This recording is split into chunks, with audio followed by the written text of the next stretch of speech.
Hello, wizards and muggles. Welcome to Hogwarts. Before our magical adventure, click subscribe to support us. Don't worry, we won't turn anyone into a toad unless you don't subscribe.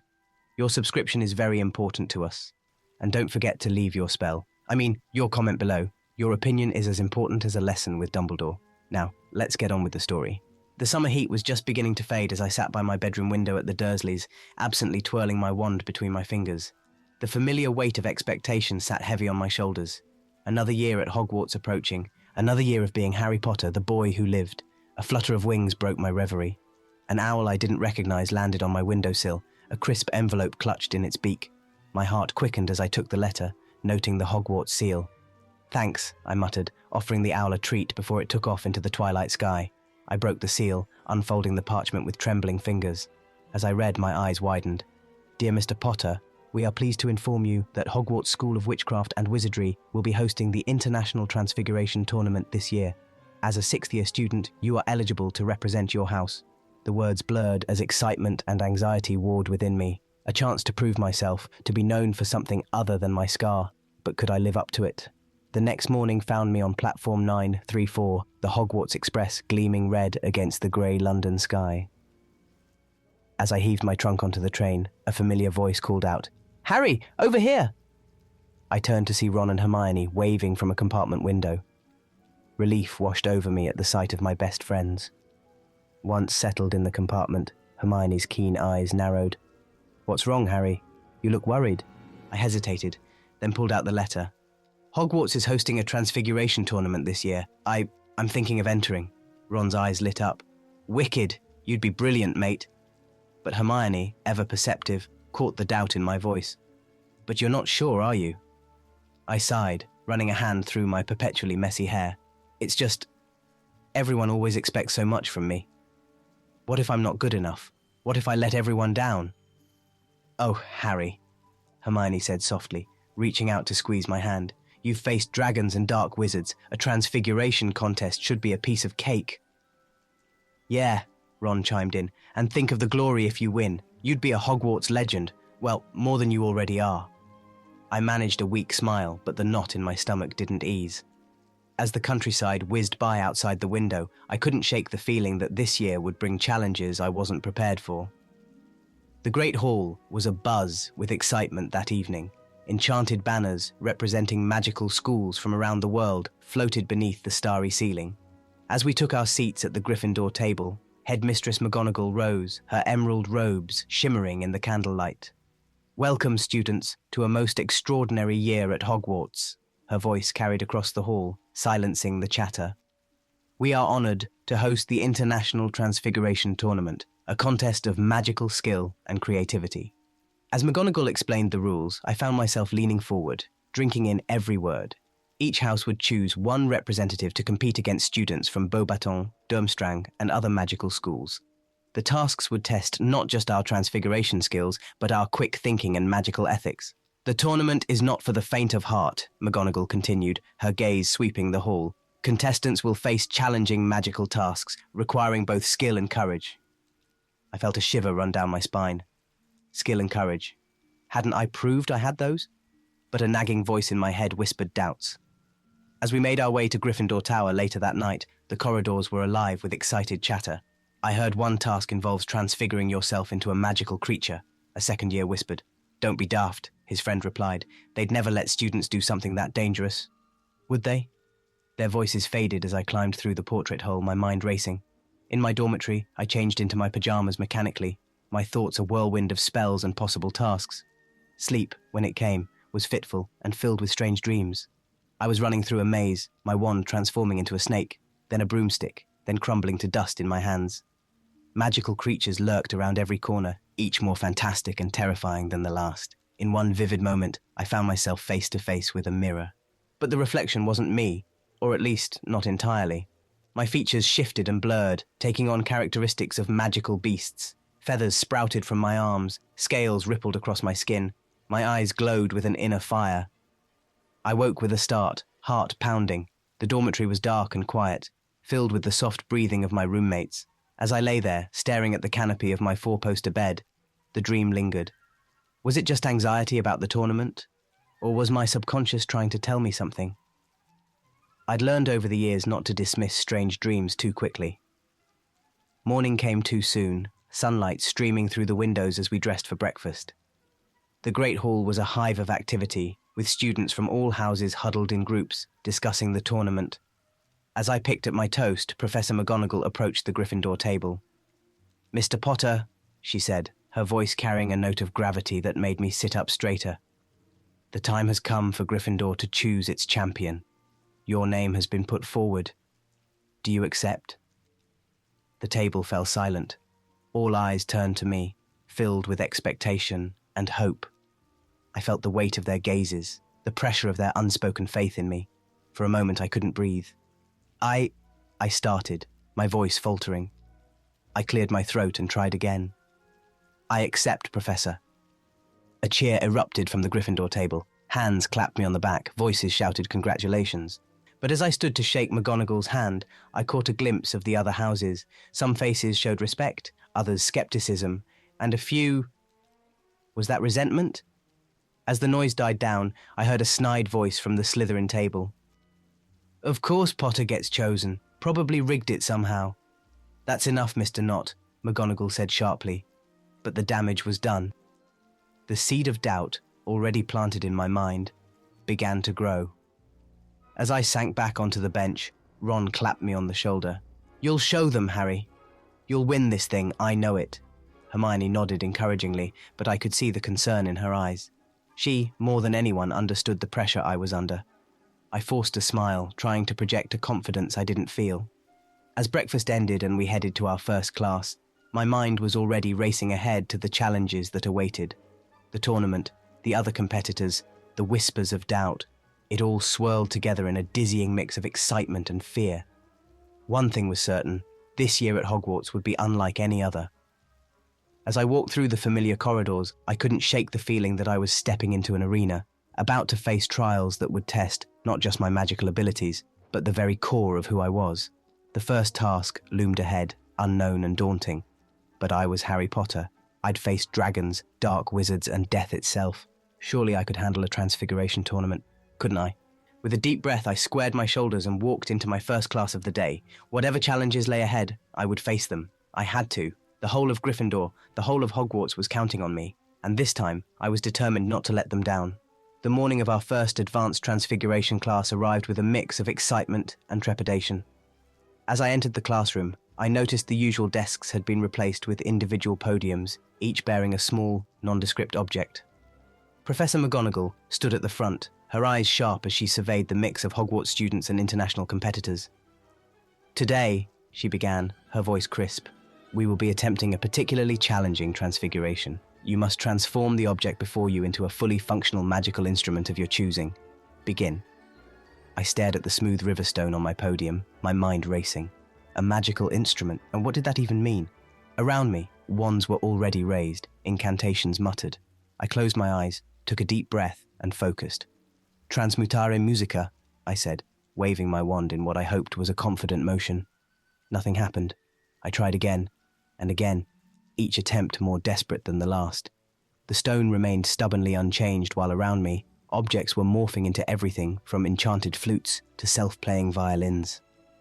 "Having trouble, Potter?" drawled a voice behind me. I turned to see Draco Malfoy, his stone already transformed into an elegant silver harp that played itself. Perhaps the famous Harry Potter isn't as talented as everyone thinks. I gritted my teeth, turning back to my stone.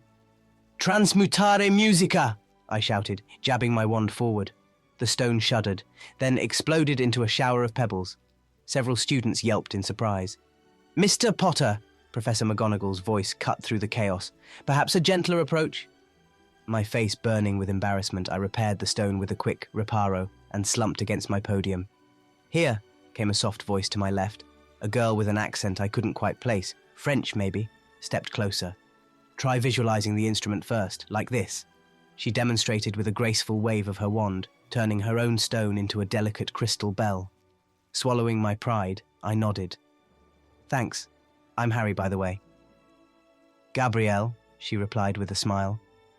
"Gabrielle Delacour." Recognition dawned. "Fleur's sister?" She nodded, a flicker of something, annoyance, resignation, crossing her face. The very same. Now try again. You can do this, Harry Potter. Taking another deep breath, I closed my eyes, picturing the instrument I wanted to create. I thought of Fawkes, Dumbledore's phoenix, and the haunting song it used to sing. Transmutare musica, I whispered. This time, the stone shimmered and stretched, transforming into a beautiful golden flute. As I picked it up, it emitted a single, pure note that seemed to vibrate with Phoenix song. Well done, Mr. Potter, Professor McGonagall said, a rare smile on her face. 5 points to Gryffindor for perseverance. As the class ended, I turned to thank Gabrielle, but she had already disappeared into the crowd of departing students. The rest of the day passed in a blur of classes and whispered conversations about the upcoming tournament. By late afternoon, I was ready for a break. Grabbing my firebolt, I headed out to the Quidditch pitch for some solo flying practice. The air was crisp, carrying the first hints of autumn. As I soared above the stands, letting the wind clear my head, a movement near the broom shed caught my eye. A hooded figure was bent over one of the school brooms, muttering incantations. I dove lower, trying to get a better look. The figure's wand emitted sparks that seemed to seep into the broom's wood. Sabotage. Hey! I shouted, angling my firebolt into a steep dive. The figure's head snapped up. For a split second, I caught a glimpse of a face beneath the hood, but it was blurred, as if under a concealment charm. Then they were running, surprisingly fast, towards the Forbidden Forest. I gave chase. Urging my firebolt to its limits, we weaved through the first line of trees, branches whipping past my face. For a moment, I thought I had them, but then they ducked behind a large oak and seemed to vanish. I circled the area, heart pounding, but there was no sign of the intruder. As the shadows lengthened and the forest grew darker, I reluctantly turned back towards the castle. "Blimey, Harry! Where have you been?" Ron exclaimed as I climbed through the portrait hole, twigs in my hair and a wild look in my eyes. In hushed tones, I recounted what I'd seen to Ron and Hermione. "You should tell a teacher," Hermione insisted, her brow furrowed with worry. I shook my head. "Not yet. I don't have any proof. It could have been anyone, even a student from another school. Or it could be nothing," Ron added. "Maybe they were just practicing some new broom enchantments." "No," I said firmly. This felt wrong, dark somehow. Hermione bit her lip. "Well, if you won't tell a teacher, at least tell Hagrid. He should know if someone suspicious is lurking around the forest." I nodded, grateful for the suggestion. "Good idea. I'll go see him now." The walk to Hagrid's hut gave me time to collect my thoughts. As I raised my hand to knock, the door swung open, revealing Hagrid's massive frame. "Harry," he boomed. "I was just about to go looking for you. Come in, come in." Inside, a fire crackled merrily in the hearth. Fang, Hagrid's boarhound, thumped his tail in greeting.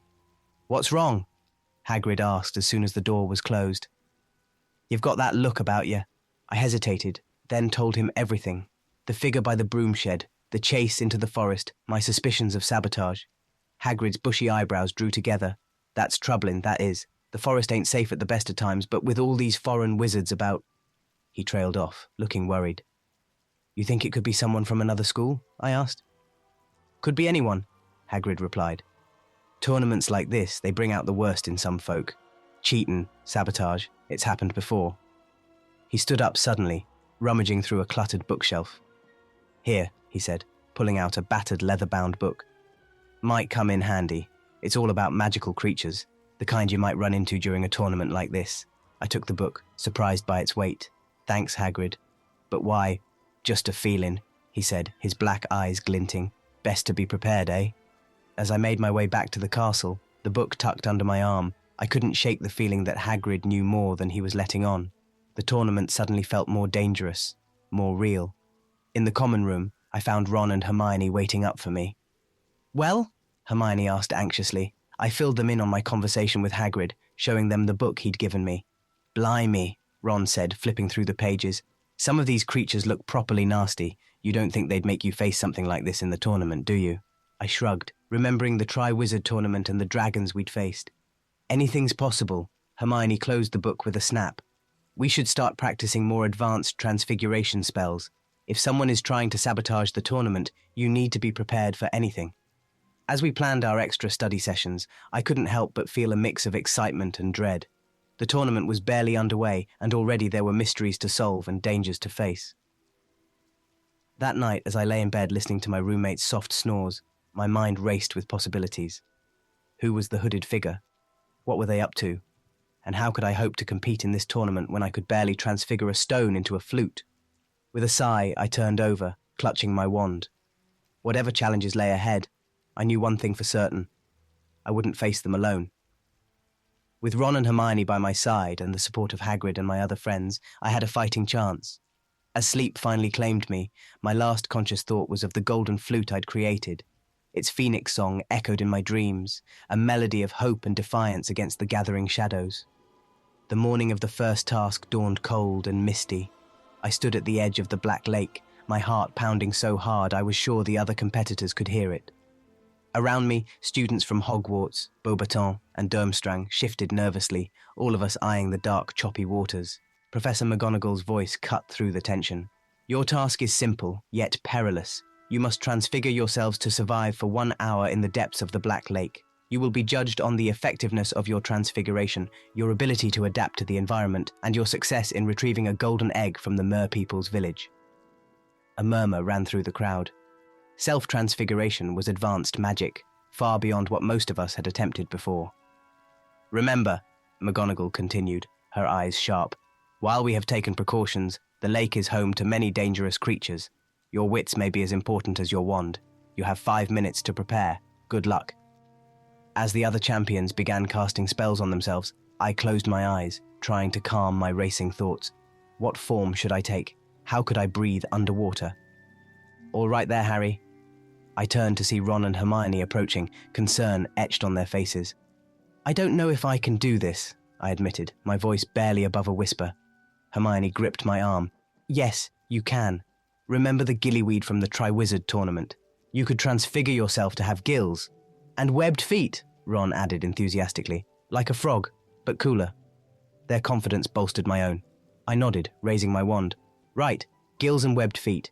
Here goes nothing. Focusing all my concentration, I began the complex wand movements we'd practiced. Transmuto branchia pedesque! A strange tingling sensation spread across my neck and feet. I gasped, feeling my skin stretch and change. It's working! Hermione exclaimed. I opened my eyes to see Ron grinning widely. Blimey, mate. You look, well, not quite human. Before I could respond, a whistle blew. Time was up. Good luck, Harry, Hermione said, giving me a quick hug. Show 'em what you've got, Ron added, clapping me on the back. With a final nod to my friends, I waded into the frigid water alongside the other champions. As the lake bottom dropped away, I took a deep breath and plunged beneath the surface. For a heart-stopping moment, I thought I'd failed. Water filled my mouth and panic clawed at my chest. Then, suddenly, I felt the gills on my neck flutter. Sweet, life-giving oxygen flooded my system. It had worked. Elated, I kicked my webbed feet, propelling myself deeper into the murky depths. Around me, I could make out the shadowy forms of the other champions. Some had transfigured themselves into various fish-like creatures, while others seemed to have created bubbles of air around their heads. As I swam deeper, the water grew colder and darker. Strange, luminescent plants swayed in the current, casting eerie shadows. In the distance, I heard the haunting song of the Mer-people. Suddenly, something grabbed my ankle. I spun around to see a Grindylow, its sharp teeth bared in a snarl. More appeared from the gloom, their long fingers reaching for me. Panic threatened to overwhelm me. My wand! Could I cast spells underwater? There was no time to think. Acting on instinct, I pointed my wand at the nearest clump of water weeds. Protego algae, I tried to shout, but only bubbles emerged. To my amazement, the spell worked. The plants elongated and wove themselves into a protective sphere around me, keeping the Grindylows at bay. Heart racing, I swam on, my makeshift shield trailing behind me like a strange, undulating tail. In the distance, I could make out the dim glow of the Mer-people's village. As I approached, I saw the golden eggs nestled in a bed of kelp, guarded by fierce-looking mermen with tridents. Other champions were already there, struggling against the Mer-people's defenses. I hesitated, assessing the situation. Direct confrontation seemed unwise. Then, an idea struck me. Pointing my wand at myself, I concentrated hard. Camouflagus aquaticus, I thought, visualizing the spell's effect. A tingling sensation spread over my skin. Looking down, I saw my body shimmer and take on the mottled, shifting patterns of the surrounding water. I had become nearly invisible. Carefully, I swam closer to the eggs. The merman's eyes slid past me, unseeing. With a quick motion, I snatched an egg and kicked hard, shooting towards the surface. I broke through the water to a roar of cheers. Gasping, I felt my gills recede and my feet return to normal. As I swam to shore, clutching the golden egg, I saw Hermione and Ron jumping up and down, whooping with joy. "You did it, Harry!" Hermione cried, throwing her arms around me as I staggered onto the beach. "Bloody brilliant, mate!" Ron exclaimed, pounding me on the back. As the judges conferred, discussing our performances, I caught snippets of conversation from the crowd. "Did you see how Potter handled those Grindylows? That camouflage spell was genius. I bet he had help. No way he came up with that on his own." The last comment stung, but before I could dwell on it, Professor McGonagall's voice rang out. "The scores for the first task are as follows." I held my breath as the marks were announced. When my name was called, I could hardly believe my ears. I was in second place, just behind the Durmstrang champion. As we made our way back to the castle, elation warred with exhaustion. The task had been more challenging than I'd imagined, but I'd risen to meet it. In the Gryffindor common room that evening, a celebration was in full swing. But as I sat by the fire, turning the golden egg over in my hands, I couldn't shake a feeling of unease.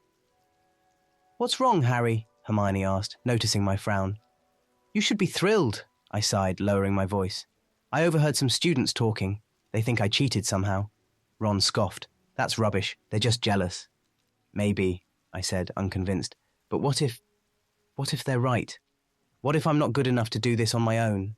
Hermione leaned in, her expression serious.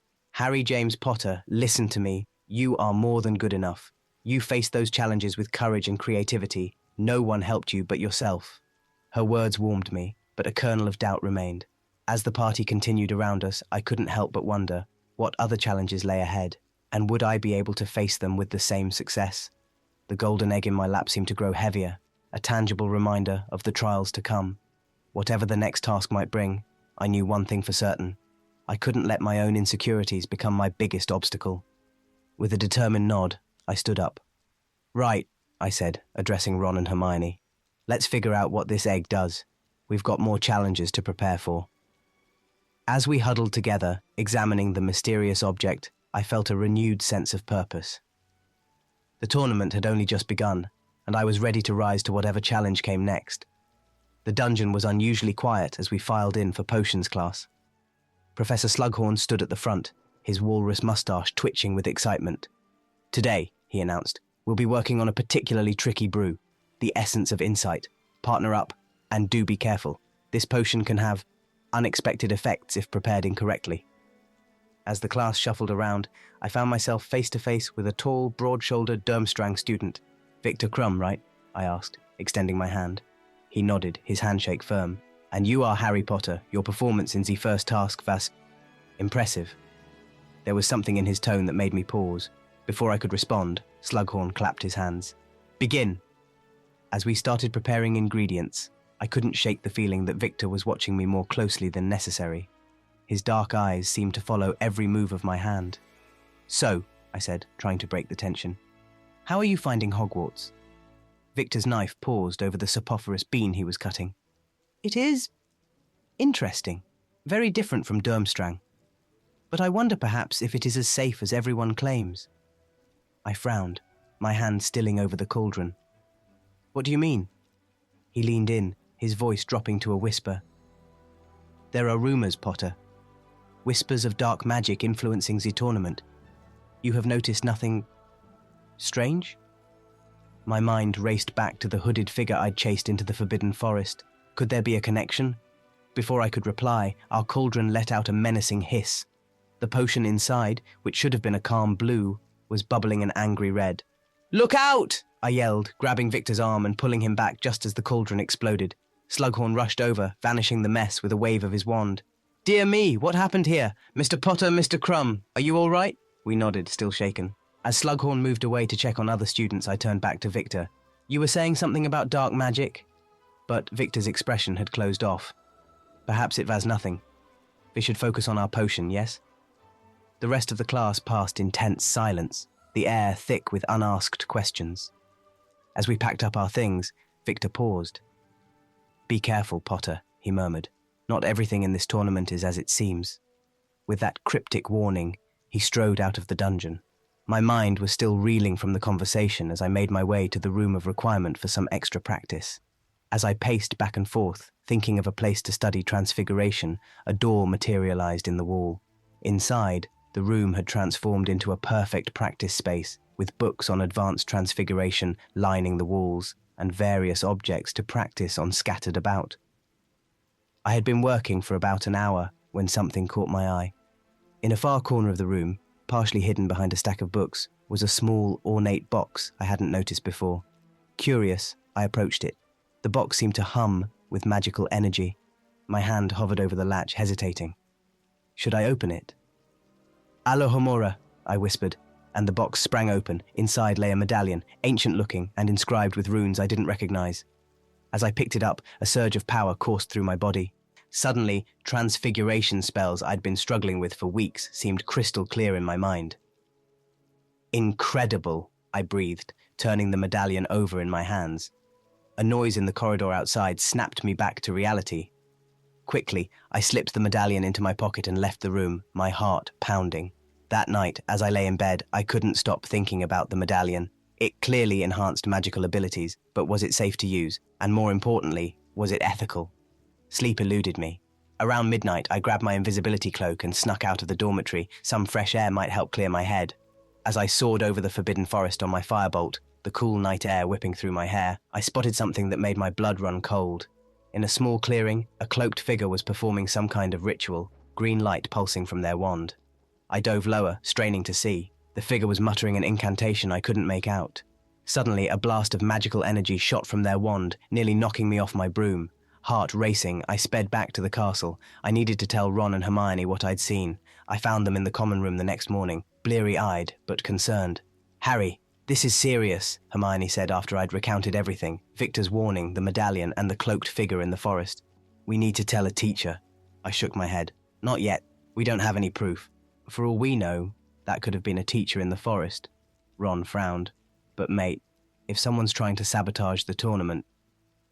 "That's why we need to investigate ourselves," I insisted. "We can't risk alerting whoever's behind this." Hermione bit her lip, clearly torn.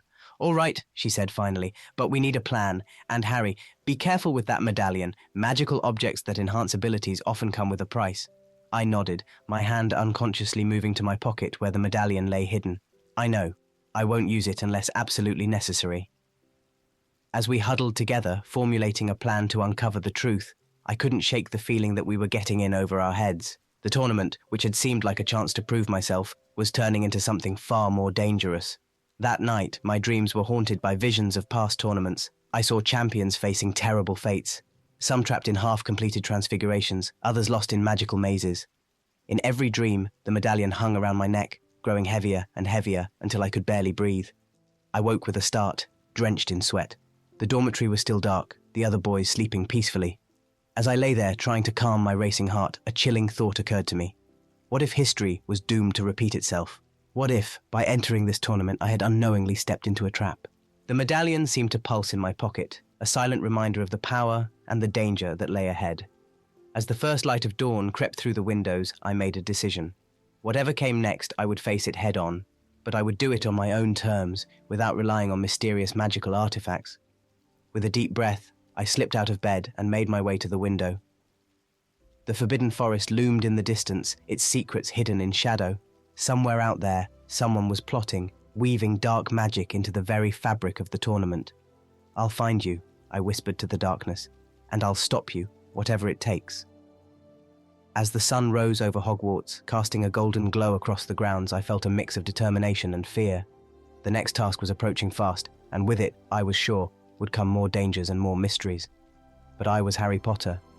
I had faced worse odds before. With my friends by my side and my wits about me, I would unravel this mystery and emerge victorious. The tournament had become more than a test of magical skill. It was now a battle against unseen forces, a race to uncover the truth before it was too late, and I was ready for the challenge. The great hall buzzed with nervous energy as we gathered for the announcement of the second task. Professor McGonagall stood at the front, her face grave. "Champions," she began, her voice carrying across the silent room. "Your next challenge will test not only your transfiguration skills, but your ability to think creatively under pressure. You must transform a magical creature into a useful tool or weapon. You will have 1 hour to complete this task. A murmur of excitement and fear rippled through the crowd. Magical creatures were notoriously difficult to transfigure. As we filed out to prepare, I felt a hand on my shoulder. It was Gabrielle Delacour, the Beauxbatons champion. "Be careful, Ari," she whispered, her blue eyes wide with concern. "I've heard rumors. This task. It may be more dangerous than they are telling us." Before I could ask what she meant, she was gone, swallowed up by the crowd. The morning of the task dawned cold and misty. As I stood in the champion's tent, my heart pounding, I couldn't shake Gabrielle's warning from my mind. "Champions, prepare yourselves," Ludo Bagman's magically amplified voice boomed. "Your creatures await." As I stepped out into the arena, I saw a line of cages, each containing a different magical beast. My eyes widened as I recognized the creature in front of me, a blast-ended scroot. "Merlin's beard," I muttered, gripping my wand tightly. The scroot eyed me malevolently, its armored tail twitching. How on earth was I supposed to transfigure this into something useful? "Begin!" Bagman shouted. The air filled with shouts and flashes of light as the other champions began their spells. I raised my wand, my mind racing. "Transfiguro Armatura!" I cried, focusing all my will on transforming the scroot's tough exoskeleton. For a heart-stopping moment, nothing happened. Then slowly the scroot began to change. Its body flattened and expanded, the armored plates shifting and interlocking until... "Blimey," I breathed. Where the scroot had been now lay a gleaming, magical shield. A cheer went up from the Hogwarts section of the crowd. I allowed myself a small smile of relief, but my celebration was short-lived. As I reached for the shield, it suddenly sparked to life. The transfiguration wasn't complete. Part of the scroot's consciousness remained. The shield bucked in my hands, its edges razor-sharp. I struggled to maintain my grip as it tried to slice into my arms. "Come on," I grunted, fighting to complete the spell. Transfiguro totalis. With a final burst of magic, the shield settled, becoming truly inanimate. I raised it triumphantly, panting from the effort. As I turned to face the judges, movement caught my eye. Gabrielle was struggling with her creature, a chimera that was resisting her spells. Without thinking, I vaulted over the barrier separating us. "Harry, no!" I heard Hermione scream from the stands, but I couldn't just stand by. As the chimera reared, its lion's head roaring, I thrust my newly created shield between it and Gabrielle. The beast's claws screeched against the magical metal. Gabrielle looked at me, shocked. "Together!" I shouted over the chimera's roars. "On 3!" She nodded, raising her wand. "1, 2, 3! Transfiguro Maxima!" Our combined spell hit the chimera full force. It writhed, its form twisting and shrinking until, with a final flash, it transformed into an ornate, multi-headed walking stick. The crowd erupted in cheers, but I barely heard them. Gabrielle and I stared at each other, breathing heavily. "Merci, Harry," she said softly. "That was très courageux." Before I could respond, we were surrounded by officials. McGonagall's face was a mix of pride and exasperation. "Mr. Potter," she said sternly, "while your actions were commendable, they were also against the rules. I'm afraid we'll have to discuss this incident." As she led me away, I caught sight of Ron and Hermione in the stands. Ron was grinning and giving me a thumbs up, while Hermione looked torn between admiration and worry. Later, in McGonagall's office, I faced a panel of stern-faced judges and ministry officials. "Mr. Potter," a portly wizard in purple robes began, "your disregard for the rules is troubling. Interfering with another champion's task is grounds for disqualification." I felt my heart sink. After everything, was this how it would end? "However," McGonagall interjected, "your quick thinking and willingness to help a fellow student, even at the cost of your own success, embodies the true spirit of magical cooperation this tournament was meant to foster." The officials murmured among themselves. Finally, the wizard in purple spoke again. "We have decided not to disqualify you, Mr. Potter, but be warned. Any further rule-breaking will not be tolerated." As I left the office, relief washing over me, I was confronted by a group of my fellow students. "That was brilliant, Harry," Colin Creevey exclaimed, his camera flashing. But not everyone looked pleased. I overheard whispers as I passed. Bet he planned it all along. Trying to make himself look heroic. Probably cheated somehow. The accusations stung, but I tried to shake them off. I knew the truth, and that had to be enough. That evening, as I sat by the fire in the Gryffindor common room, turning my transfigured shield over in my hands, nearly headless, Nick floated through the wall. "Ah, young Potter," he said, tipping his precariously balanced head. "Quite a show you put on today." I sighed. "I didn't mean to cause trouble, Nick. I just couldn't stand by and watch Gabrielle get hurt." Nick nodded sagely. "Nobility is a heavy burden, Harry, but perhaps I can offer some advice. The castle has many secrets, passages unknown even to most ghosts. They might prove useful in uncovering the mysteries surrounding this tournament." I leaned forward, intrigued. "What do you mean?" But Nick merely winked, an odd sight with his translucent form, and drifted away through the opposite wall. As I pondered his cryptic words, an owl tapped at the window. I recognized Hedwig's snowy feathers and rushed to let her in. She carried a small, unmarked envelope. Inside was a single line of text. "Withdraw now, Potter, or face the consequences." A chill ran down my spine. The threat only confirmed my suspicions. Something dark was at work in this tournament. I crumpled the note in my fist, a new determination filling me. Whoever was behind this, whatever their plan, I wouldn't back down. I'd entered this tournament to prove myself, and that's exactly what I intended to do. As I stared into the dying embers of the fire, my mind raced with questions. Who was trying to sabotage the tournament? What were they after? And how could I stop them without putting myself and others in danger? One thing was clear. The trials ahead would test more than just my magical abilities. They would challenge my courage, my integrity, and my very understanding of the magical world. But I was ready. Whatever came next, I would face it head-on. Because that's what it meant to be Harry Potter, the boy who lived and the boy who refused to back down from a challenge. With a deep breath, I stood up. It was time to start unraveling these mysteries, one secret passage at a time. The Great Hall was buzzing with excitement as students from all schools gathered for breakfast. I was buttering my toast when a heated argument erupted at the Ravenclaw table. "Durmstrang's methods are outdated," a Ravenclaw girl shouted. "Your reliance on brute force magic is holding back real progress." A burly Durmstrang boy stood up, his face red with anger. "You think your fancy theories make you superior? We value strength and tradition." Before I knew it, I was on my feet, moving towards the growing crowd. Wands were being drawn, and I could feel the crackle of magic in the air. "Hey!" I shouted, pushing my way between the arguing students. "We're all here to learn from each other, aren't we? What good is magic if we use it to fight amongst ourselves?" The Ravenclaw girl turned to me, her eyes blazing. "Stay out of this, Potter. This isn't about you." I took a deep breath, trying to keep my voice calm. "It's about all of us. Look around. We're surrounded by different magical traditions, each with something valuable to offer. Instead of arguing, why don't we try to understand each other?" For a moment, silence fell over the hall. Then, slowly, wands were lowered, and the tension began to dissipate. As I walked back to the Gryffindor table, I caught Professor McGonagall's eye. She gave me a slight nod, and I felt a surge of pride.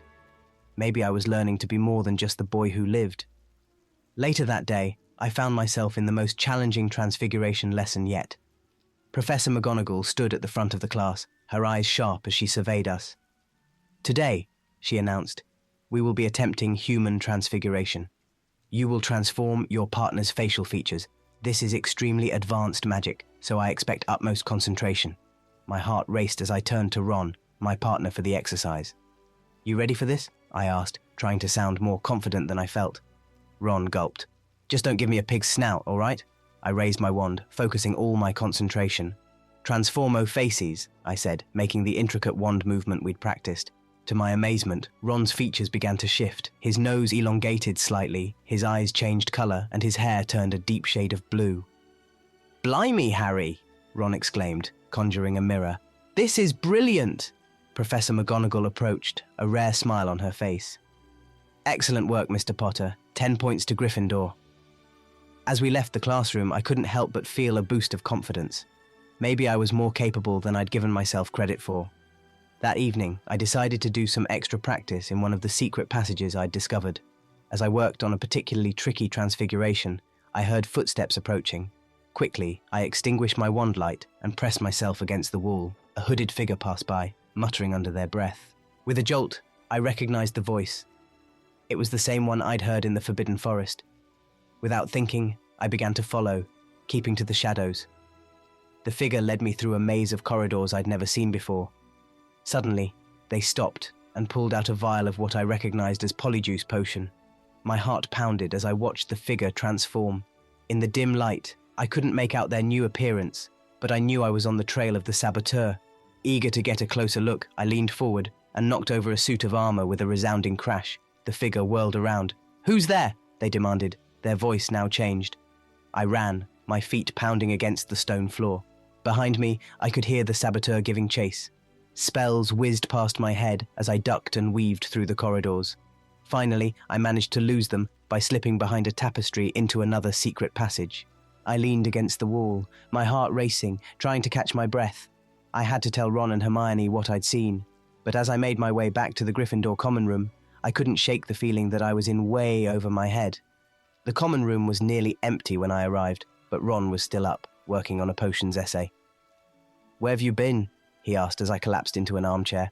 I filled him in on what I'd seen, watching his eyes grow wider with each detail. "Blimey, Harry," he said when I'd finished. "This is serious. We need to tell someone." I shook my head. "Not yet. We don't have any proof. And besides, what if they don't believe us? Or worse, what if they think I'm trying to sabotage the other competitors?" Ron's face darkened. "Is that what this is about? You're worried people will think you're cheating?" "What's that supposed to mean?" I snapped, suddenly defensive. "Nothing," Ron muttered, but I could see the doubt in his eyes. "Just say it, Ron," I said, my temper rising. "You think I'm paranoid, don't you?" Ron stood up, his face flushed. "I think you're letting this tournament get to your head. You're so worried about proving yourself that you're seeing conspiracies everywhere." His words stung more than I wanted to admit. "You don't understand," I said, my voice low. "You've never had to live up to the kind of expectations I have." As soon as the words left my mouth, I regretted them. Ron's face went pale, then red with anger. "Right," he said coldly. "Because I'm just Ron Weasley, Harry Potter's sidekick, I couldn't possibly understand what it's like to feel inadequate." Before I could apologize, he stormed off to the dormitory, leaving me alone with my guilt and frustration. The next day, hoping to clear my head, I decided to practice some advanced transfiguration in the Forbidden Forest. As I worked on turning a boulder into a magical creature, I heard the sound of hooves approaching. A centaur emerged from the trees, his eyes fixed on the night sky. "The stars are aligning for great change, Harry Potter," he said, his voice deep and mysterious. I lowered my wand, intrigued despite myself. "What do you mean?" The centaur turned his gaze to me, his eyes seeming to look right through me. "The path you walk is fraught with danger, but also great potential. The choices you make in the coming days will shape not just your fate, but the fate of many." A shiver ran down my spine. "Is this about the tournament or the saboteur?" But the centaur was already turning away. "Heed the signs, Harry Potter. And remember, not all transformations are visible to the eye." As I watched him disappear into the forest, I felt both enlightened and unsettled. The centaur's words echoed in my mind, adding to the weight of everything that had happened. I made my way back to the castle, my thoughts a whirlwind of doubts, theories, and half-formed plans. The tournament, the saboteur, my fight with Ron, the centaur's warning, it all swirled together, leaving me feeling more alone and uncertain than ever. As I reached the edge of the forest, I looked up at Hogwarts, its windows glowing warmly in the gathering dusk. Somewhere in there, a mystery was unfolding, and I was caught right in the middle of it. With a deep breath, I squared my shoulders and started towards the castle. Whatever challenges lay ahead, I would face them. Because that's what it meant to be Harry Potter, the boy who lived and the boy who refused to back down from a challenge. The tournament was far from over, and I had a feeling the real tests were only just beginning. The Great Hall fell silent as Professor McGonagall stood to announce the third task. My heart pounded in my chest, a mix of anticipation and dread coursing through my veins. "The final challenge," McGonagall's voice rang out, "will be a complex transfiguration duel. You will face not only each other but also magical obstacles that will test your skills to their limits." A murmur rippled through the crowd. I caught Hermione's eye across the table. She gave me an encouraging nod, but I could see the worry in her eyes. As we filed out of the hall, I overheard a snippet of conversation that made me freeze. "Ancient magic banned for centuries. It'll guarantee victory." I turned to see two Durmstrang students huddled in an alcove, their voices low and urgent. They noticed my gaze and quickly dispersed, but the damage was done. A plot to rig the contest. My mind raced with the implications. Later that evening, as I pored over transfiguration texts in the library, Hermione slid into the seat beside me. "Harry," she whispered, her face pale, I've found something. Look at this. She pushed an ancient tome towards me, its pages yellowed with age. My eyes widened as I read the passage she indicated. Merlin's beard, I breathed. This spell, it could alter the very fabric of reality during the duel. Hermione nodded grimly. And it's incredibly dangerous. One wrong move and... She didn't need to finish. We both knew the risks of meddling with such powerful magic. We have to tell McGonagall, I said, standing up abruptly. Hermione caught my arm. Wait, Harry. What if we're wrong? What if we're just paranoid after everything that's happened? I hesitated, torn between the need to act and the fear of crying wolf. But the memory of those Durmstrang students' whispered conversation steeled my resolve. We have to risk it, I said firmly. Better to be wrong than to let someone cheat. Or worse. McGonagall's office was warm and inviting, but I felt a chill as I recounted what I'd overheard and what Hermione had discovered. To my surprise, the headmistress didn't seem shocked. Mr. Potter, she said, her voice grave, I'm afraid we've been aware of a threat to the tournament for some time now. My jaw dropped. You knew? But why didn't you say anything? McGonagall's eyes flashed. We couldn't risk tipping off the culprits, but now that you've uncovered this much, perhaps it's time we work together. As she outlined the staff's suspicions and the measures they'd taken, I felt a mix of relief and frustration. Relief that we weren't alone in this, but frustration that I'd been kept in the dark. So what do we do now? I asked. McGonagall's lips thinned into a determined line. We set a trap, Mr. Potter, and you will be the bait. The plan was risky, but it was our best shot at exposing the saboteur. That night, under the cover of my invisibility cloak, I made my way to the Chamber of Secrets. The damp, musty air brought back memories of my second year, but I pushed them aside, focusing on the task at hand. As I waited in the shadows, I heard footsteps echoing off the stone walls. Two figures emerged, their faces hidden by deep hoods. Are you sure this will work? One voice asked, trembling slightly. Of course, the other replied, cold and confident. With this spell, we'll control every aspect of the duel. Potter won't stand a chance. My blood ran cold. They were targeting me specifically. But why? As I leaned forward to hear more, my foot slipped on the damp stone. The noise, barely audible to my ears, was enough to alert the conspirators. Who's there? The confident voice demanded. I held my breath, pressing myself against the wall. For a heart-stopping moment, I thought I'd been discovered. But then... It's nothing, the other voice said. Just the pipes. Come on, we need to finish this. As they moved deeper into the chamber, I let out a silent sigh of relief. But my mind was racing. I recognized that confident voice, but from where? The next morning, exhausted from my late-night excursion, I found myself standing before the enchanted mirror in the room of requirement. The magical artifact I'd discovered weeks ago, the medallion that enhanced transfiguration abilities, lay heavy in my pocket. Just this once, I muttered, reaching for it. Just to even the odds. Harry, no! I spun around to see Hermione standing in the doorway, her face a mix of disappointment and concern. I wasn't going to use it, I stammered, but the lie sounded hollow even to my own ears. Hermione approached slowly, as if afraid I might bolt. Harry, I know you're under immense pressure, but using that medallion, it would make you no better than the cheaters we're trying to stop. Her words hit me like a physical blow. She was right, of course. Hadn't I always prided myself on facing challenges head-on, relying on my own abilities?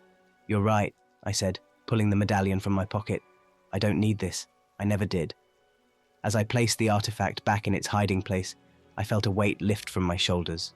Whatever came next, I would face it as myself. Just Harry. That night, on the eve of the final task, my scar began to prickle uncomfortably. I tossed and turned, unable to sleep, until finally I drifted off into a fitful dream. I found myself standing in a dimly lit room, watching a scene from the past unfold. A younger Voldemort, his features not yet fully transformed by dark magic, stood before a group of eager followers. The tournament, he was saying, his voice smooth and persuasive, is more than a test of skill. It is a chance to shape the future of magic itself. Those who control such events control the narrative of our world. I woke with a start, my scar burning. The pieces suddenly fell into place, the sabotage, the ancient magic, the targeting of specific competitors. This wasn't just about winning a contest, it was about influencing the very future of the wizarding world. As dawn broke, I knew what I had to do. The final task wasn't just a test of my transfiguration skills. It was a battle for the soul of magic itself, and I was determined to win, not just for myself, but for everything I believed in. With trembling hands, I reached for a quill and parchment. There was so much to tell Ron and Hermione, so much we needed to prepare for. As I began to write, I felt a strange calm settle over me. Whatever happened in the duel tomorrow, I knew I wouldn't be facing it alone. The sun rose over Hogwarts, painting the sky in hues of gold and pink. As I watched it from my dormitory window, I made a silent vow. I would enter that arena as Harry Potter, not the boy who lived, not the chosen Gryffindor champion, but as myself, and I would fight with everything I had, not just to win, but to protect the magic that had given my life meaning. With a deep breath, I turned from the window. It was time to face the day, and whatever challenges it might bring. The final task awaited, and with it, the chance to prove once and for all what I was truly capable of. The morning of the final task dawned crisp and clear, but I barely noticed the weather as I made my way to the Great Hall. My stomach was in knots, my mind racing through every spell and strategy I'd practiced over the past weeks. "All right there, Harry?" Ron asked as I sat down, pushing a plate of toast towards me. I nodded, not trusting myself to speak. Across the table, Hermione gave me an encouraging smile. "You've got this," she said firmly. "Just remember everything we've practiced." As I forced down a few bites of toast, Professor McGonagall approached the Gryffindor table.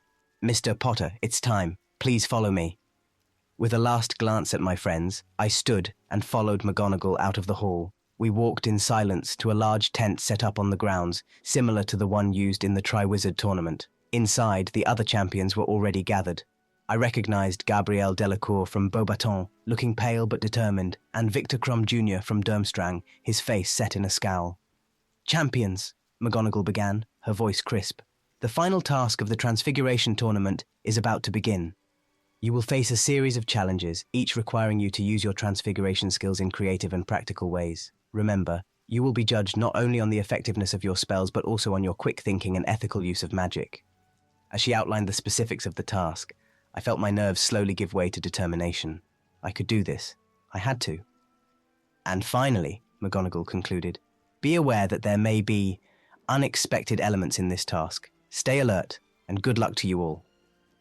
With that ominous warning, she left us to prepare. As I double-checked my wand, Gabrielle approached me. "Harry," she said softly, "be careful out there. Something doesn't feel right about this task." I nodded, remembering the saboteur I'd been tracking. "You too, Gabrielle. Watch your back." A whistle blew, signaling the start of the task. Taking a deep breath, I stepped out of the tent and into the arena. The crowd's roar was deafening as we entered. The arena had been transformed into a complex magical obstacle course, with different zones clearly marked out. "Champions, take your positions," Ludo Bagman's voice boomed. "The first challenge begins now." I sprinted towards the nearest zone, marked Elemental Transfiguration. As I crossed the boundary, a wall of fire sprang up before me. "Think, Harry, think. What did Hermione say about elemental magic?" "Agua menti maxima," I shouted, producing a powerful jet of water from my wand. But instead of dousing the flames, the water seemed to feed them, making them grow higher. Of course, it wasn't real fire. I needed to transfigure it, not fight it. "Igneous glacies," I cried, focusing all my concentration on transforming the fire into ice. For a heart-stopping moment, nothing happened. Then, slowly, the flames began to crystallize, turning into a beautiful, intricate ice sculpture. As I passed through to the next zone, I caught a glimpse of the other champions. Victor was wrestling with what looked like a living statue, while Gabriel was gracefully transforming a tornado into a flock of butterflies.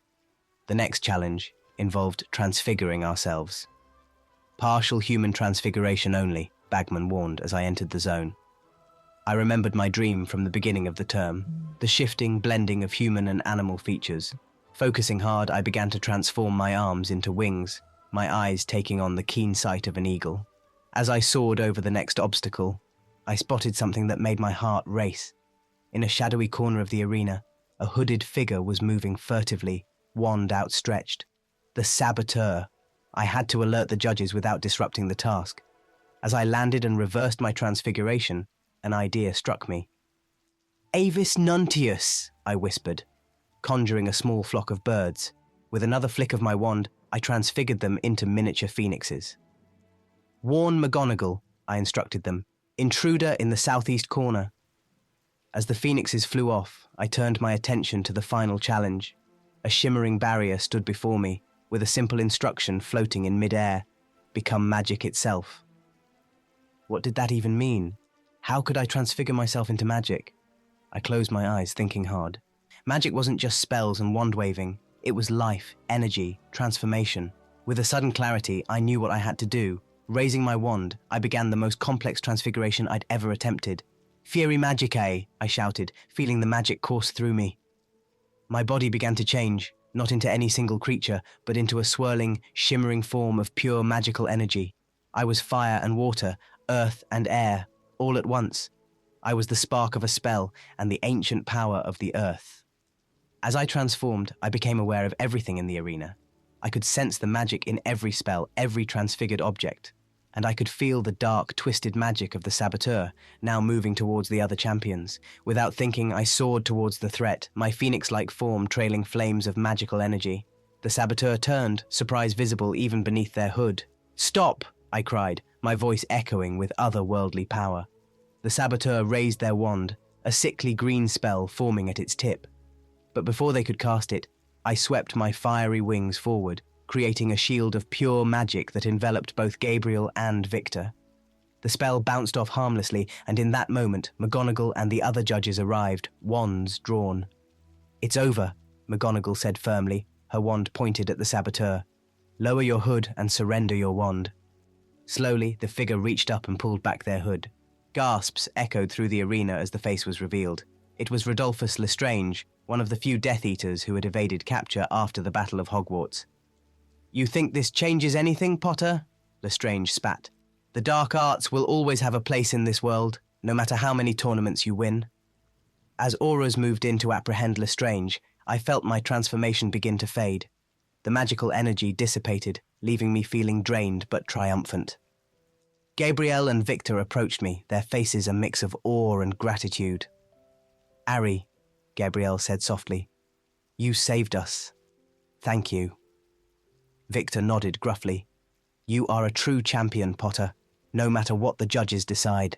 As the crowd's cheers washed over us, I realized that the tournament had become about so much more than just winning. It was about unity, about using our magic to protect and help others. McGonagall's voice cut through the noise. "Champions, judges, esteemed guests, in light of these extraordinary events, we will need time to deliberate before announcing the winner, but let it be known that all three of our champions have shown tremendous skill, courage, and ethical judgment today." As we were led off the field, I caught sight of Ron and Hermione in the stands, beaming with pride. Whatever the outcome, I knew I had done my best, not just as a wizard, but as a friend and protector. The final challenge was over, but as I looked at the faces of my fellow champions, I realized that our real journey, one of international magical cooperation and understanding, was just beginning. The aftermath of the final task was chaos. Spells flew in every direction as the saboteur, now unmasked, fought desperately to escape. I stood in the center of the storm, my wand raised, heart pounding. "Harry, look out!" Hermione's voice cut through the din. I ducked just in time as a jet of red light sailed over my head, singeing my hair. The spell hit a nearby statue, shattering it into 1,000 pieces. "Protego!" I shouted, throwing up a shield charm just as another spell came hurtling towards me. Through the magical haze, I caught sight of the saboteur's face. My blood ran cold as I recognized him. Augustus Rookwood, a Death Eater who had escaped justice after the Battle of Hogwarts. "It's over, Rookwood!" I yelled, my voice carrying across the chaotic arena. "There's nowhere left to run!" Rookwood's face contorted with rage. "You think you've won, Potter? This is bigger than you, bigger than all of us!" With a flick of his wand, Rookwood sent a cascade of transfigured daggers flying towards a group of Beauxbatons students. Without thinking, I leapt in front of them, transfiguring the daggers into a flock of harmless butterflies mid-air. "Stupefy!" Multiple voices rang out. Auras had finally arrived, their spells converging on Rookwood. But at the last second, he disapparated with a crack, leaving behind only a lingering sneer. As the dust settled, I found myself surrounded by wide-eyed students and concerned professors. McGonagall pushed through the crowd, her face pale but determined. "Mr. Potter," she said, her voice tight with worry, "are you all right?" I nodded, still catching my breath. "I'm fine, Professor, but Rookwood, he got away." McGonagall's lips thinned. "For now, perhaps. But thanks to you, we know who we're dealing with. Come with me, all of you, she added, gesturing to the other champions. There's much to discuss. As we followed McGonagall to her office, whispers erupted in our wake. I caught snippets of conversation that made my stomach churn. Did you see Potter's face? He knew that man. I bet he was in on it the whole time. Always has to be the center of attention, doesn't he? In McGonagall's office, we found a group of ministry officials already waiting. Among them was Kingsley Shacklebolt, now Minister for Magic. Harry, Kingsley said, his deep voice grave, I'm afraid we owe you an apology. We've suspected for some time that someone was trying to influence the tournament, but we had no idea it went this deep. I felt a flash of anger. You knew? Why didn't you tell me? We couldn't risk tipping our hand. A stern-faced witch I didn't recognize interjected. This goes beyond just the tournament, Mr. Potter. We believe Rookwood is part of a larger plot to destabilize magical education worldwide. The revelation hit me like a bludger to the chest. But why? What could they possibly gain from that? Kingsley sighed heavily. Control, Harry. By influencing young witches and wizards, they hope to shape the future of our world. The tournament was just the beginning. As the implications sank in, I felt the weight of responsibility settle on my shoulders once again. It wasn't just about winning anymore. The very future of magic was at stake. What can we do? I asked, looking around at my fellow champions. Their faces showed a mix of fear and determination. For now, we need you to continue as if nothing has changed, McGonagall said. The tournament must go on to avoid panic, but be vigilant, all of you. Rookwood may have escaped, but he won't give up easily. As we left McGonagall's office, my mind was reeling. The corridor outside was packed with students, all clamoring for information. Among them, I spotted Draco Malfoy, his pale face uncharacteristically serious. Potter, he called out, pushing through the crowd. A word? Warily, I followed him to a quiet alcove. What is it, Malfoy? Draco hesitated, conflict clear in his grey eyes. That man, Rookwood. I've seen him before, at my father's house, last summer. My hand tightened on my wand. Are you saying your father's involved in this? I don't know, Draco said, his voice barely above a whisper. But something's not right. There have been meetings, whispers about restoring pure blood supremacy through education. I stared at him, shocked by this unexpected confidence. Why are you telling me this? Draco's face hardened. Because contrary to what you might think, Potter, I don't want to see our world torn apart again. Just be careful, all right? Before I could respond, he melted back into the crowd, leaving me with more questions than answers. The next few days were a blur of increased security measures and tense conversations.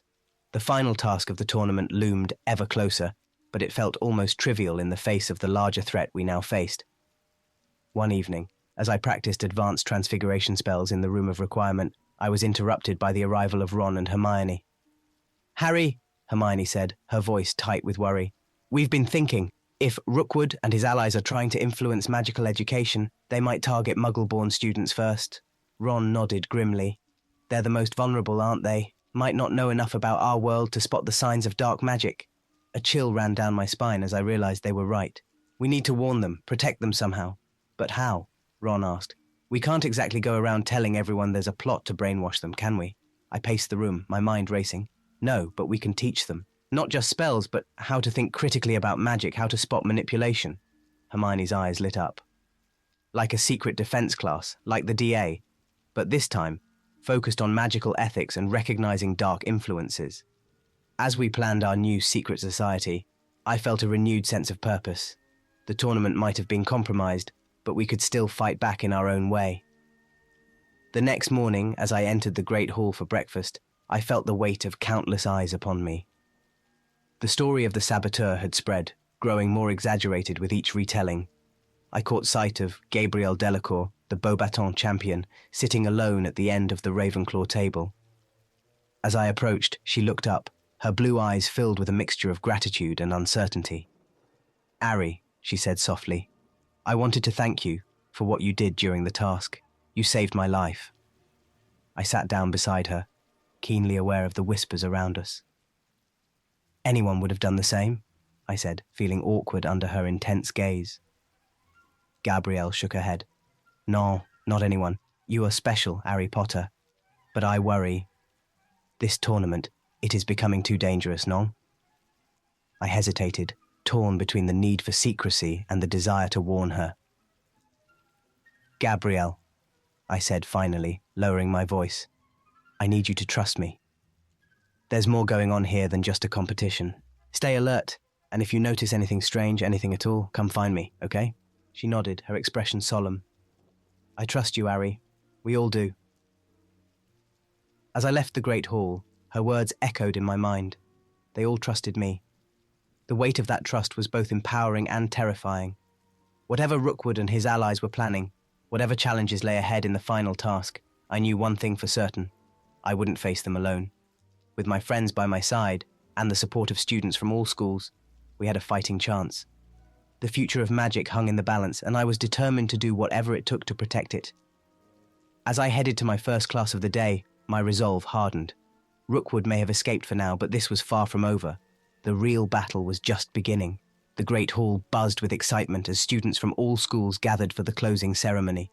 Banners representing Hogwarts, Beauxbatons, and Durmstrang hung from the enchanted ceiling, which sparkled with a brilliant blue sky. As I entered with Ron and Hermione, I felt a strange mix of relief and melancholy. The tournament was over, but so much had changed. There he is! Someone shouted, and suddenly I was surrounded by a sea of faces, all clamoring for attention. Harry, how does it feel to have won? Will you be competing again next year? Is it true you single-handedly exposed a dark wizard plot? I felt overwhelmed, my throat tightening. Just as I thought I might bolt from the hall, a familiar voice cut through the crowd. Give him some space, will you? Ginny Weasley pushed her way through, her eyes flashing. He's been through enough without you lot hounding him. Grateful for the rescue, I let Ginny lead me to a quieter corner. Thanks, I muttered, running a hand through my perpetually messy hair. Ginny's expression softened. You okay, Harry? You look different. I pondered her words, realizing she was right. I felt different. The tournament had changed me in ways I was only beginning to understand. I'm not sure, I admitted. It's all a bit much, you know. Before Ginny could respond, Professor McGonagall's voice rang out, magically amplified. If everyone could please take their seats, we'll begin the closing ceremony. As we settled at the Gryffindor table, I found myself seated between my fellow champions, Gabrielle Delacour from Beauxbatons and Victor Crumb Jr. from Durmstrang. The tension that had existed between us throughout the tournament had melted away, replaced by a sense of shared experience. Harry, Gabrielle said softly, her blue eyes shining, I wanted to thank you for everything. Victor nodded solemnly. You showed great courage and honor, Potter. It has been a privilege to compete alongside you. Their words warmed me, easing some of the turmoil in my chest. As I looked at them, I no longer saw rivals, but friends united by our extraordinary journey. McGonagall's voice drew our attention once more. Before we announce the final standings and present the awards, we have asked Mr. Potter to say a few words. My heart leapt into my throat. A speech. No one had told me about this. Hermione nudged me gently. Go on, Harry. You've got this. On shaky legs, I made my way to the podium. Hundreds of eyes followed my every move. I took a deep breath, my mind racing. What could I possibly say to encapsulate everything we'd been through? When I first entered this tournament, I began, my voice wavering slightly. I thought it was about proving myself, about being the best. I paused, looking out at the sea of faces. I was wrong. A murmur ran through the crowd. I pressed on, my voice growing stronger. This tournament taught me that true magic isn't about who can cast the most powerful spell or make the most impressive transformation.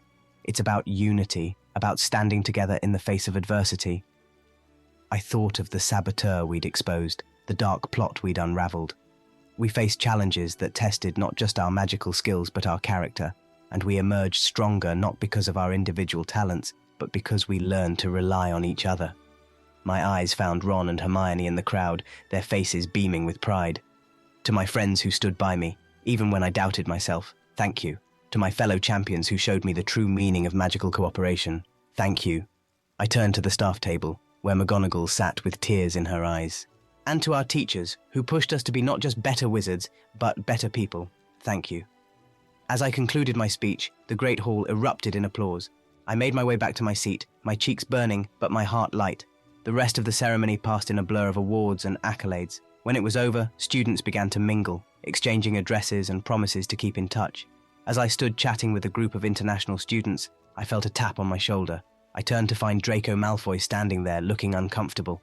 "Potter," he said stiffly, I wanted to apologize for doubting you. For everything, really." I stared at him, shocked. This was the last thing I'd expected. "Malfoy, He held up a hand. "Just don't make a big deal of it, all right? I'm trying to turn over a new leaf here." A small smile tugged at my lips. "All right, Malfoy. New leaf it is." As Draco walked away, I felt as if a weight I hadn't even known I was carrying had lifted. Perhaps this tournament had changed more than just me. Later, as the celebrations wound down, I found myself by the lake with Ron and Hermione. The giant squid lazily waved a tentacle, creating ripples in the golden sunset reflected on the water's surface. "Can you believe it's over?"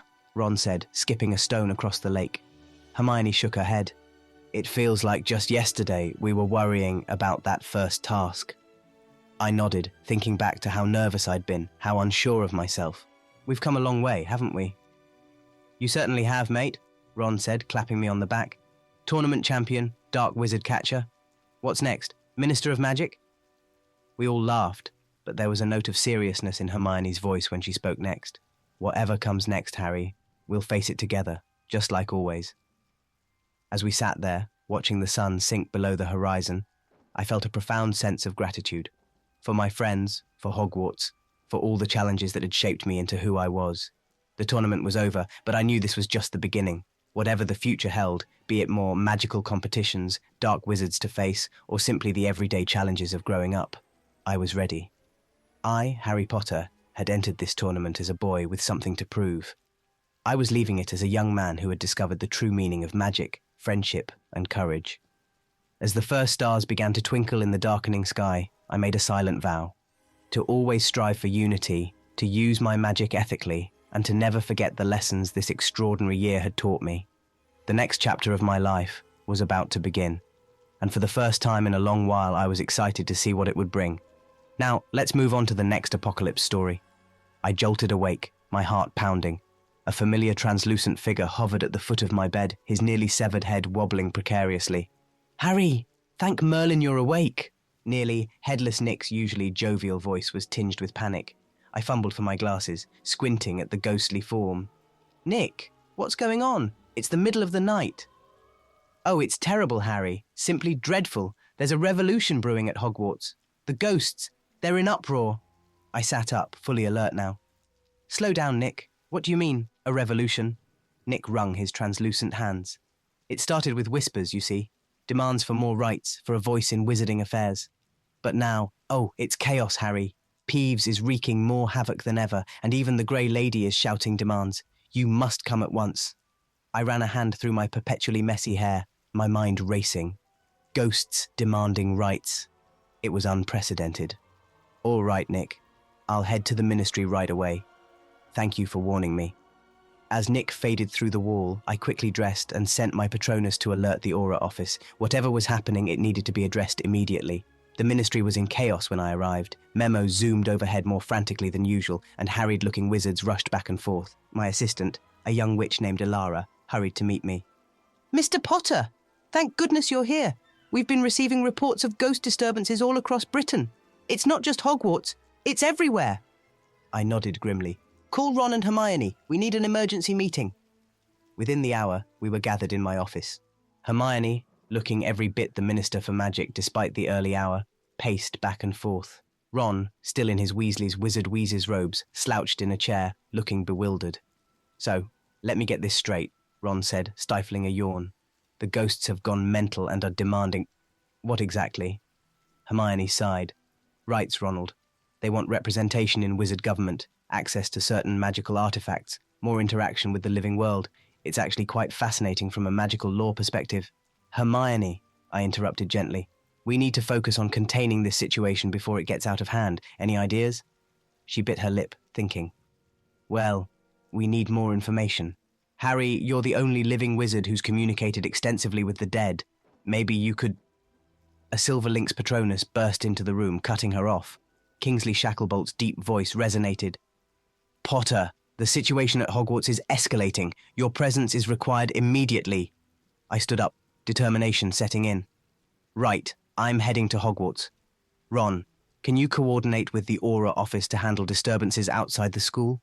Hermione, see if you can find any historical precedents for this kind of ghostly uprising. There has to be something in the Ministry archives.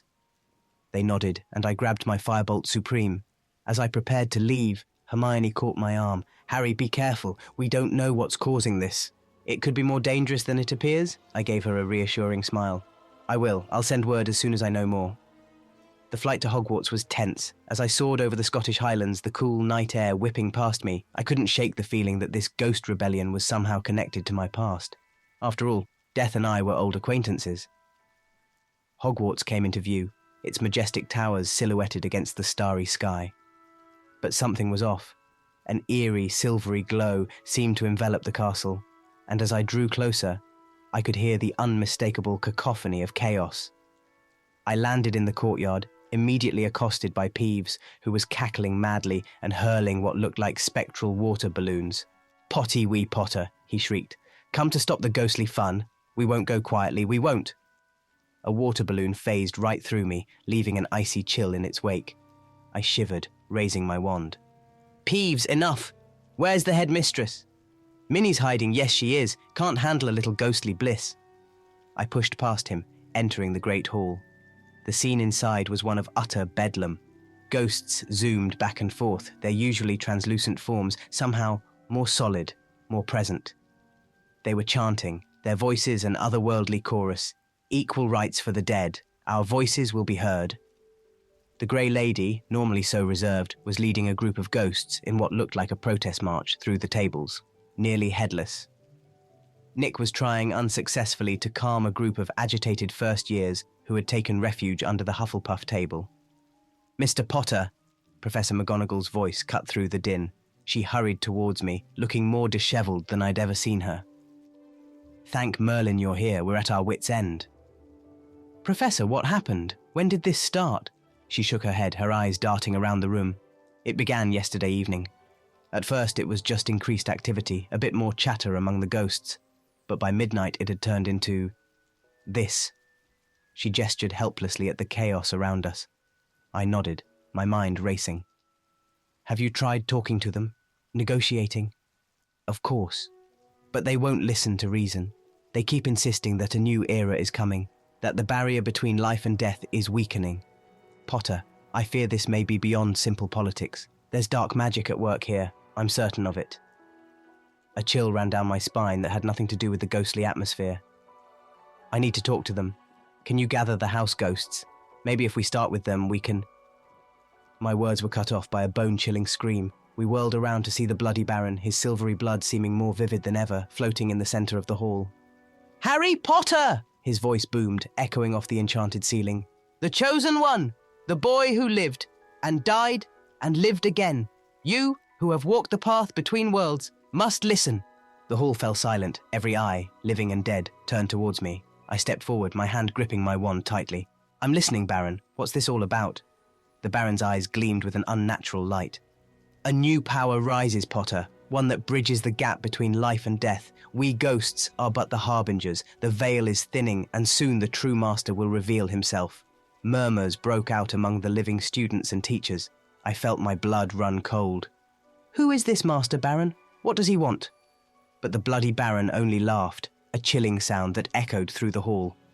You'll see, Potter. Oh, you'll see. The dead will rise, and the living will tremble. And you will be at the centre of it all. With that, he vanished, leaving behind a swirling mist and a hall full of terrified faces. Professor McGonagall gripped my arm. Potter, what does this mean? I shook my head, my mind reeling. I don't know, Professor, but I intend to find out. Whatever's happening here, whatever's causing this. It's bigger than we thought, and somehow I'm involved. As I looked around at the frightened students and the agitated ghosts, I knew one thing for certain. This was only the beginning. A storm was coming, one that threatened to blur the lines between life and death itself. And once again, I found myself at the heart of it all. I took a deep breath, squaring my shoulders. Professor, secure the students in their common rooms. I need to contact the ministry. Whatever this is, we need to be prepared. As I strode out of the great hall, my mind was already racing, planning our next move. The ghost rebellion was more than it seemed, and I had a sinking feeling that the fate of both the living and the dead now hung in the balance. The great hall buzzed with an eerie energy as I stood before the assembled ghosts. Their translucent forms seemed more solid than usual, a fact that sent a chill down my spine. I understand you have demands, I began, trying to keep my voice steady. I'm here to listen and mediate. What exactly do you want? Nearly headless Nick floated forward, his head wobbling precariously. Harry, my boy, it's not that simple. We ghosts have been silent for too long. We demand representation in the Ministry of Magic. A chorus of spectral voices rose in agreement. The Grey Lady's soft voice cut through the din. We wish for access to certain magical artifacts that could enhance our ability to interact with the living world. And we want the right to attend classes, moaning Myrtle wailed. Why should death stop our education? I held up my hands, feeling overwhelmed. Please, one at a time. These are complex issues that can't be resolved overnight. Suddenly, the temperature in the hall dropped dramatically. The bloody Baron materialized before me, his silvery blood glistening ominously. You don't understand, Potter, he growled, his eyes flashing. This isn't just about rights. There's a storm coming, and we ghosts are caught in the middle. I felt my heart rate quicken. What do you mean? What storm? The Baron leaned in close, his voice barely a whisper. A powerful dark wizard has found a way to control us. He's using the ghosts to create chaos, to weaken the barrier between life and death. My blood ran cold. Who is this wizard? How is he controlling you? But the Baron's form was already fading. Be careful who you trust, Potter. Even the living may not be what they seem. As he vanished, pandemonium erupted in the hall. Ghosts began arguing amongst themselves, some supporting the Baron's words, others denouncing them as treachery. Professor McGonagall appeared at my side. Potter, what in Merlin's name is going on? I shook my head, my mind reeling. Professor, I need access to the restricted section. There's something I have to check. Minutes later, I found myself surrounded by ancient tomes, the musty smell of old parchment filling my nostrils. My fingers trembled slightly as I flipped through a particularly ominous-looking book titled Secrets of the Spectral Realm. A soft sob made me jump. I turned to see moaning Myrtle hovering nearby, her ghostly eyes filled with fear. Harry, she whimpered, you need to be careful. There's a traitor among the living. I felt a chill run down my spine. Myrtle, what do you know? Who's the traitor? But she only shook her head, fading away with a mournful wail. Frustrated, I turned back to my research. Hours passed, and my eyes grew heavy. Just as I was about to give up, a passage caught my eye. In times of great magical disturbance, the veil between worlds may thin, allowing for unprecedented interaction between the living and the dead. During such times, artifacts of great power may manifest. My heart raced. Could this be what was happening now? I needed to tell Hermione and Ron. As I hurried through the castle corridors, the familiar weight of the Marauder's map in my pocket gave me an idea. Finding an empty classroom, I pulled out the map and tapped it with my wand.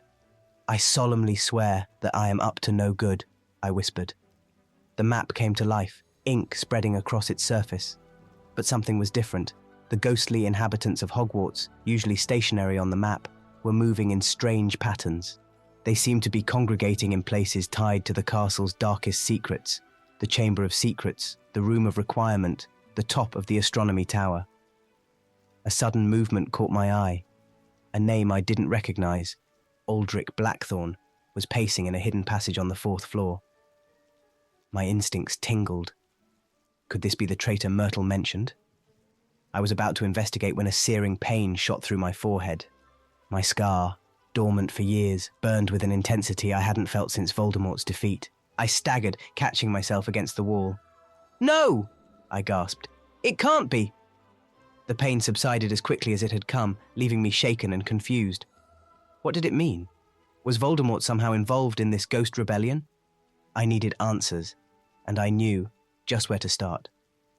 The Room of Requirement had always provided what I needed in times of crisis.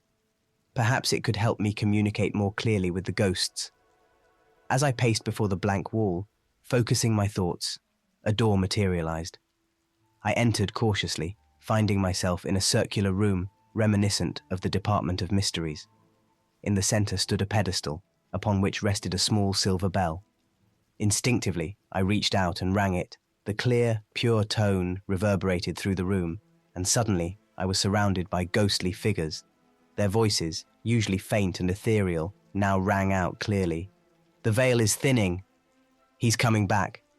The living are in danger. Trust no one, Potter." Their warnings overlapped, creating a cacophony of spectral voices. I tried to make sense of it all, but the sheer volume of information was overwhelming. "Please," I shouted, "I need to understand. Who's behind this? What's really happening?" The ghosts fell silent, exchanging meaningful looks. Finally, the Grey Lady floated forward. "Harry Potter," she said solemnly, "the Ghost Rebellion is merely a symptom of a greater disease. A dark wizard, more powerful than any since Voldemort, is attempting to bridge the gap between life and death. He seeks to command armies of the dead, to rule over both realms." I felt my heart pounding. "But who is he, and how can we stop him?" The Grey Lady's expression was grave. "His identity remains a mystery even to us. But know this, he has agents among the living, witches and wizards who serve him in secret. Trust no one, Harry Potter. The fate of both our worlds rests in your hands." With that ominous warning, the ghosts began to fade. I reached out, trying to stop them, to ask more questions, but they were gone. I was left alone in the room of requirement, the silver bell silent once more. My mind was reeling. A dark wizard more powerful than Voldemort, agents hidden among us, and somehow I was once again at the center of it all. As I left the room, my determination solidified. I needed to gather my allies, to prepare for whatever was coming, but the Baron's words echoed in my mind. Even the living may not be what they seem. Who could I trust? How could I uncover the traitor in our midst? And most importantly, how could I stop this dark wizard before it was too late? The Ghost Rebellion, it seemed, was only the beginning. A war was brewing, a war that would blur the lines between life and death itself. And once again, the fate of both worlds rested on my shoulders. As I hurried towards Gryffindor Tower to contact Ron and Hermione, I couldn't shake the feeling that this might be our greatest challenge yet. The game had changed, and the stakes were higher than ever before. The leaky cauldron was unusually quiet as I sat across from Luna Lovegood, her protuberant eyes fixed on me with that familiar, dreamy intensity. Despite the gravity of the situation, I couldn't help but smile at her radish earrings, a comforting reminder of simpler times. "So, Harry," Luna said, stirring her butterbeer with a licorice wand, "you believe the ghosts are being manipulated by a dark wizard more powerful than Voldemort?" I nodded, glancing around to ensure we weren't overheard. "It sounds crazy, I know, but—" "Oh, it doesn't sound crazy at all," Luna interrupted serenely. "Daddy always said the barrier between life and death was more of a curtain than a wall. Quite flimsy, really." I leaned in closer. "Luna, I need your help. Your unique perspective on the magical world. Well, you see things others don't. Any ideas on how we can unravel this mystery?" Luna tilted her head, considering. "Have you thought about asking the dead directly? Not just the ghosts, but those who've truly passed on?" I felt a chill run down my spine. "You mean, like with the resurrection stone?" She shook her head. "No, nothing so dramatic. I was thinking we could talk to my father." I blinked in surprise. "Xenophilius? But isn't he dead?" "Oh yes, quite dead. But he chose to remain as a ghost, said he had too many theories left to publish." Luna smiled fondly. "Shall we visit him?" Before I could respond, a commotion erupted at the bar. Tom the innkeeper was arguing with a patron, a wizard in dark robes who seemed oddly translucent around the edges. "I've told you, we don't serve ghosts here," Tom was saying, his voice strained. "It's nothing personal, you lot just can't drink." The ghostly wizard slammed his fist on the bar, the sound unnaturally loud. "Times are changing, old man. We demand equal treatment." I stood up, hand on my wand, but Luna gently pulled me back down. "Not here, Harry. We have bigger fish to fry, or plimpies to catch, as Daddy would say." Nodding reluctantly, I followed Luna out of the leaky cauldron and into Diagon Alley. We apparated to the outskirts of Ottery St. Catchpole, where the ruins of the Lovegood house stood as a stark reminder of darker days. As we approached, a silvery figure materialized before us. Xenophilius Lovegood's ghost, retained all of his eccentricity, his spectral form adorned with what looked like ghostly radishes and bottle caps. "Luna, my dear," he exclaimed, his voice echoing strangely. "And Harry Potter! What an unexpected pleasure. Have you come to discuss the mating habits of blibbering humdingers?" I cleared my throat. "Actually, Mr. Lovegood, we're here about the Ghost Rebellion. What can you tell us about it?" Xenophilius's expression turned serious, an unusual look for him. "Ah, yes. Troubling business, that. You see, Harry, the ghost world has its own complex society and rules. There's an ancient ghost council that's been dormant for centuries, but now it's been reawakened," I finished, the pieces starting to fall into place. Xenophilius nodded solemnly. "Precisely. And not by choice, I'm afraid. A powerful dark wizard, identity unknown, has found a way to manipulate the very fabric of the afterlife. He's forcing ghosts to do his bidding, using ancient magic that hasn't been seen since the time of the Peverils." Luna gasped softly. "The Deathly Hallows?" "Not exactly, my dear, but similar in origin. This wizard seeks to blur the line between life and death, to command armies from both realms." I felt my heart racing. "But why? What's his endgame?" Xenophilius shook his head.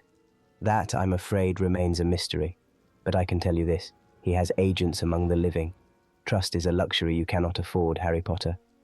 Suddenly, the air around us grew cold. Shadowy figures began to materialize, surrounding us. I drew my wand, pushing Luna behind me. Well, a chilling voice echoed. "Harry Potter, seeking answers beyond the grave. How predictable." I squinted into the gloom, trying to identify the speaker. "Show yourself." A ghost floated forward, and I felt my blood run cold. The translucent form of Barty Crouch Jr.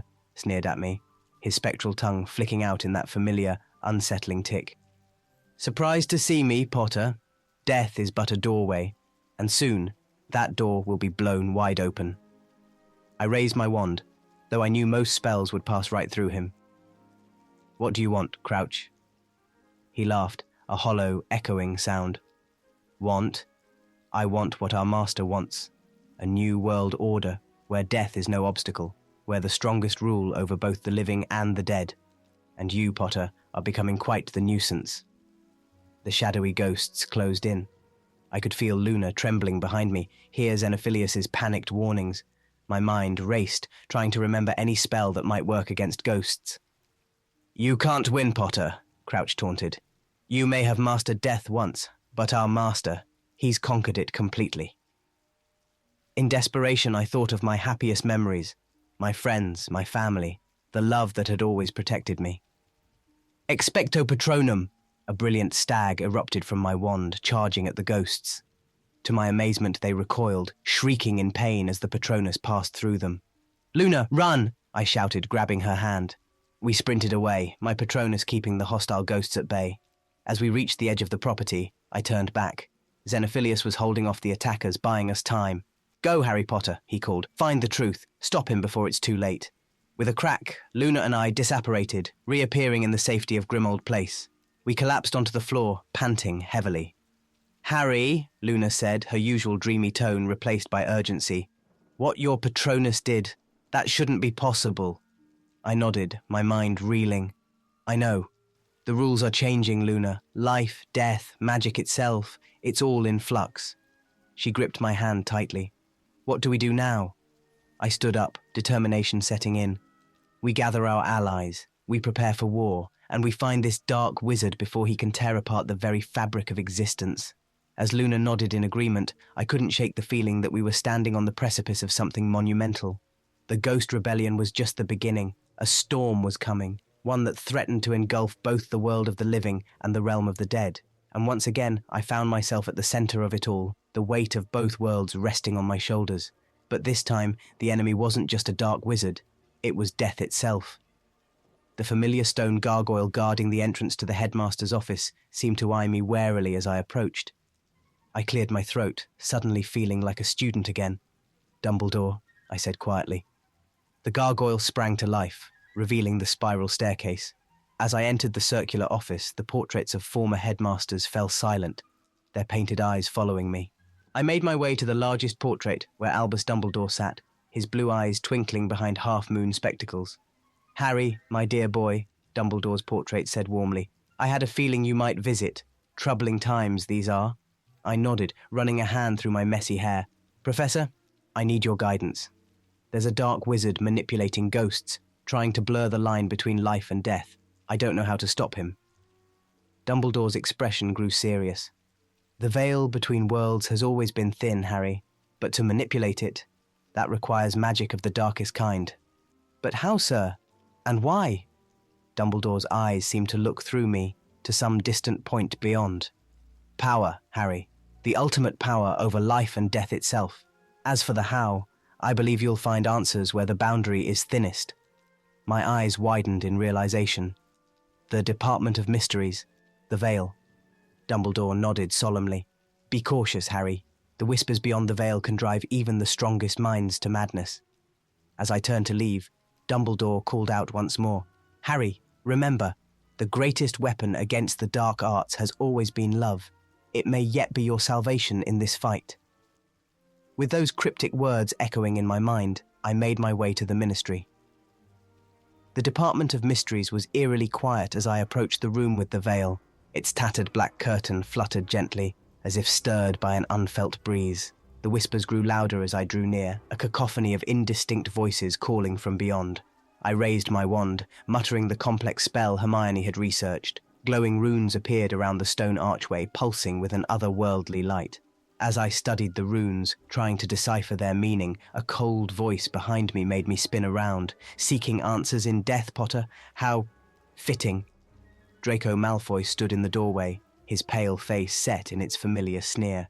But something was off. His eyes seemed hollow, almost glazed. I raised my wand. Malfoy? What are you doing here? He laughed, a chilling sound that echoed around the chamber. Oh, Potter, always so slow on the uptake. I'm here for the same reason you are. Power. With a flick of his wand, Draco sent a jet of sickly green light towards me. I dove to the side, the spell missing me by inches. Expelliarmus, I shouted, but Draco deflected it easily. Still using schoolboy spells, Potter? You'll have to do better than that. We duelled fiercely, spells ricocheting off the stone walls. I could feel the veil's whispers growing louder, more insistent, as if feeding off the magical energy in the room. Why, Draco? I panted, deflecting another curse. Why side with this dark wizard? Draco's face contorted with rage. You don't understand. He promised me power beyond imagination, the ability to bring back those we've lost, to conquer death itself. A chill ran down my spine. You can't trust him, Draco. Messing with death, it never ends well. Look what happened to Voldemort. For a moment, I saw a flicker of doubt in Draco's eyes, but it was quickly replaced by cold determination. It's too late, Potter. The ritual has already begun. Suddenly, the veil began to pulse with an eerie light. The whispers turned to screams, and I felt an immense pulling sensation, as if the veil was trying to draw us in. Draco, we have to get out of here, I shouted over the din, but Malfoy stood transfixed, staring at the veil with a mixture of terror and awe. He's coming, he whispered. The Master of Death. I lunged forward, grabbing Draco's arm. With all my strength, I disapparated, the screams of the veil echoing in my ears as we vanished. We reappeared in the atrium, collapsing onto the polished floor. Draco looked pale and shaken, the glazed look gone from his eyes. Potter, he gasped, what have I done? Before I could respond, a silvery lynx Patronus appeared before us. Kingsley Shacklebolt's voice rang out, urgent and strained. Harry, we need you at Gringotts immediately. The ghosts, they're trying to break into the high-security vaults. I turned to Draco, conflict warring within me. He had just tried to kill me, but he also seemed to be free of whatever influence had been controlling him. Malfoy, I said firmly, I'm giving you a choice. Help us fight this, or I'll have to turn you in. What's it going to be?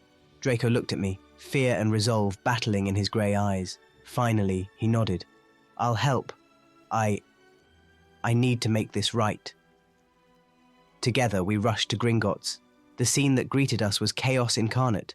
Ghosts swarmed the bank, their usually translucent forms solidifying as they attempted to breach the vaults. Goblins and wizards alike were fighting back, but their spells seemed to have little effect. In the center of it all stood a figure that made my blood run cold. Tall and gaunt, with eyes that burned like embers in a skull-like face, he radiated dark power. This, I realized with growing dread, must be the dark wizard behind it all. He turned, his burning gaze locking onto me. A cruel smile twisted his features. "Harry Potter," he said, his voice like ice scraping over stone. "I've been expecting you." I raised my wand, acutely aware of Draco tensing beside me. The dark wizard's smile widened. "Come now, Harry. Surely you realize you can't stop death. Why not embrace it instead? Join me, and together we can conquer the final enemy." I thought of Dumbledore's words, of the love that had protected me all these years. "Never," I growled. "I've beaten death before, and I'll do it again if I have to." The dark wizard's eyes flashed with anger. "So be it, Potter. Let's see how the boy who lived fares against the armies of the dead." As ghosts swarmed towards us and Draco raised his wand beside me, I knew that the real battle was only just beginning. The fate of both the living and the dead hung in the balance, and once again I found myself at the center of it all. The prefect's bathroom was eerily quiet as I stood before the ornate mermaid window, my reflection ghostly in the dim light. I took a deep breath, steeling myself for what I was about to do. "Myrtle," I called softly. "Myrtle, are you there?" A giggle echoed through the room, and the pearlescent form of moaning Myrtle materialized before me, her spectral pigtails bobbing as she tilted her head. "Harry Potter," she cooed, floating closer. "It's been a long time since you visited me. Have you finally come to share my toilet?" I suppressed a shudder. "Not exactly, Myrtle. I need your help. It's important." Myrtle's eyes widened behind her thick glasses. "Oh? And what could the famous Harry Potter need from poor, moaning, moping Myrtle?" I leaned in, lowering my voice. "I need a spy, Myrtle. Someone who can move unseen through Hogwarts, overhear conversations, gather information. Someone like you." Myrtle's face lit up with an eerie glow. "A spy? Me? Oh, Harry, how exciting. But what's in it for me?" I hesitated, choosing my words carefully. "Friendship, Myrtle. Real friendship. And a chance to be part of something important, something that could change the wizarding world forever." Myrtle considered this, floating in lazy circles around me. "Friendship with the great Harry Potter. Very well, I accept. What do you need me to do?" Relief washed over me. "I need you to keep an eye on the other ghosts, especially the Bloody Baron and Sir Nicholas. Listen for any mention of a dark wizard or plans involving the living world. Can you do that?" Myrtle nodded eagerly. "Oh yes, I can do that. I'll be the best spy you've ever had, Harry Potter." As Myrtle disappeared with a splash into a nearby toilet, I couldn't shake the feeling that I was playing a dangerous game. But with the fate of both worlds at stake, I needed every ally I could get. Days passed, and Myrtle's intelligence proved invaluable. She overheard whispered conversations, caught glimpses of secret meetings. But it was her latest piece of information that sent a chill down my spine. "Harry!" Myrtle's excited voice echoed through the bathroom as she materialized. "I've got something big. The ghosts are planning a meeting in the Shrieking Shack tonight. They're going to discuss some powerful artifact hidden within Hogwarts." My heart raced. "An artifact? Did you hear what it does?" Myrtle shook her head. "No, but they seemed very excited about it. They said it could give them corporeal form." I thanked Myrtle and rushed out, my mind whirling. An artifact that could make ghosts corporeal? The implications were staggering. As night fell, I slipped out of the castle under my invisibility cloak, making my way to the Shrieking Shack. The dilapidated building loomed before me, its windows dark and forbidding. Inside, I crept up the creaking stairs, following the sound of hushed voices. In a room on the upper floor, a group of ghosts had gathered. I pressed myself against the wall, straining to hear. "The resurrection stone was just the beginning," a familiar voice was saying. My blood ran cold as I recognized it. Barty Crouch Jr. "Our master has found something far more powerful. The Veil of Vitality, hidden within Hogwarts itself." Murmurs of excitement rippled through the ghostly gathering. "With the Veil," Crouch continued, "we can regain our physical forms. We can bridge the gap between life and death permanently."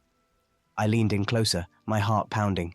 But in my eagerness, I accidentally bumped an old table.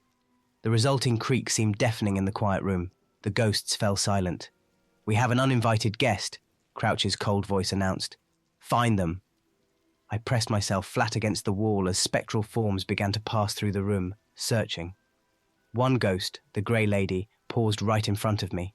For a heart-stopping moment, I thought she had seen through my cloak. But then she moved on, a small smile playing on her lips.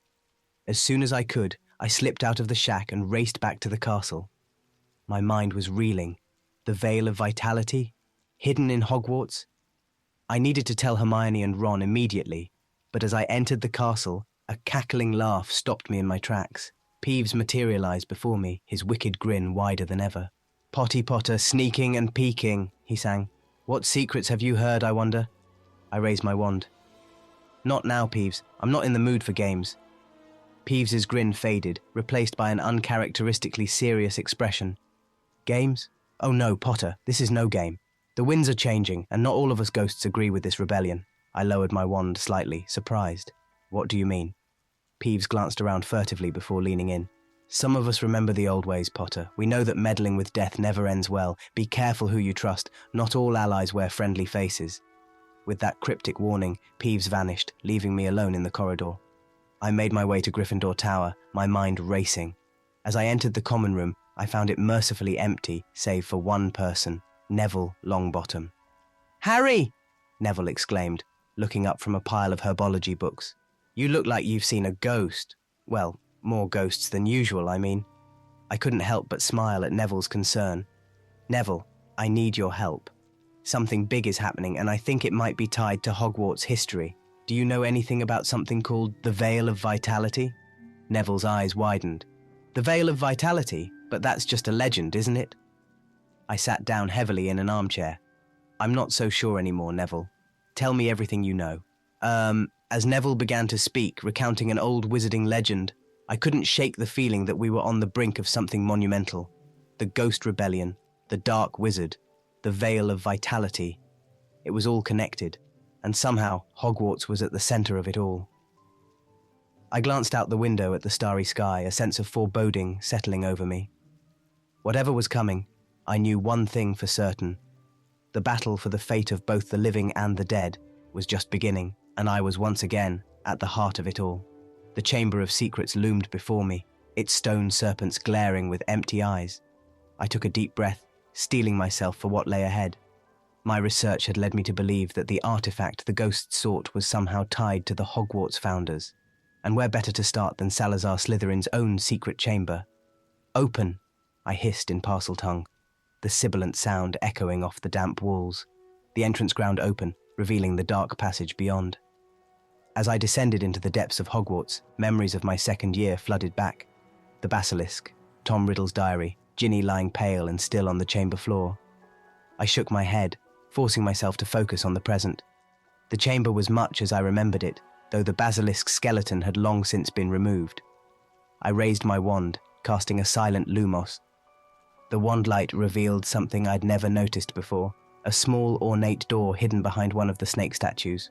"Alohomora," I whispered, but the door remained stubbornly shut. Of course, it wouldn't be that easy. I thought for a moment, then tried again in Parseltongue. "Reveal your secrets." The door swung open with a groan, revealing a room untouched for centuries. Dust lay thick on every surface, and the air was heavy with age. But it was the contents of the room that made my breath catch in my throat. Bookshelves lined the walls, filled with ancient tomes, and there, on a pedestal in the center of the room, lay a stack of leather-bound journals. I approached cautiously, my heart pounding. As I picked up the topmost journal, I saw the name inscribed on its cover, Salazar Slytherin. Hours passed as I pored over Slytherin's writings. The journals detailed experiments with death magic, attempts to bridge the gap between the living and the dead. My skin crawled as I read his accounts, realizing the roots of this conflict went back to Hogwarts' very founding. One passage in particular caught my eye. "The Veil of Vitality eludes me still. Godric insists it is too dangerous, that the barrier between life and death should not be breached. But I have seen its power, felt its potential. With it, we could command armies of the dead, ensure Hogwarts' protection for eternity. The other founders do not understand. They will, in time." I closed the journal, my mind reeling. The Veil of Vitality. Could this be the artifact the ghosts were seeking? And if Slytherin had hidden it somewhere in Hogwarts? A noise from the main chamber snapped me out of my thoughts. I quickly shrunk the journals and pocketed them, then crept towards the entrance of the hidden room. "Harry?"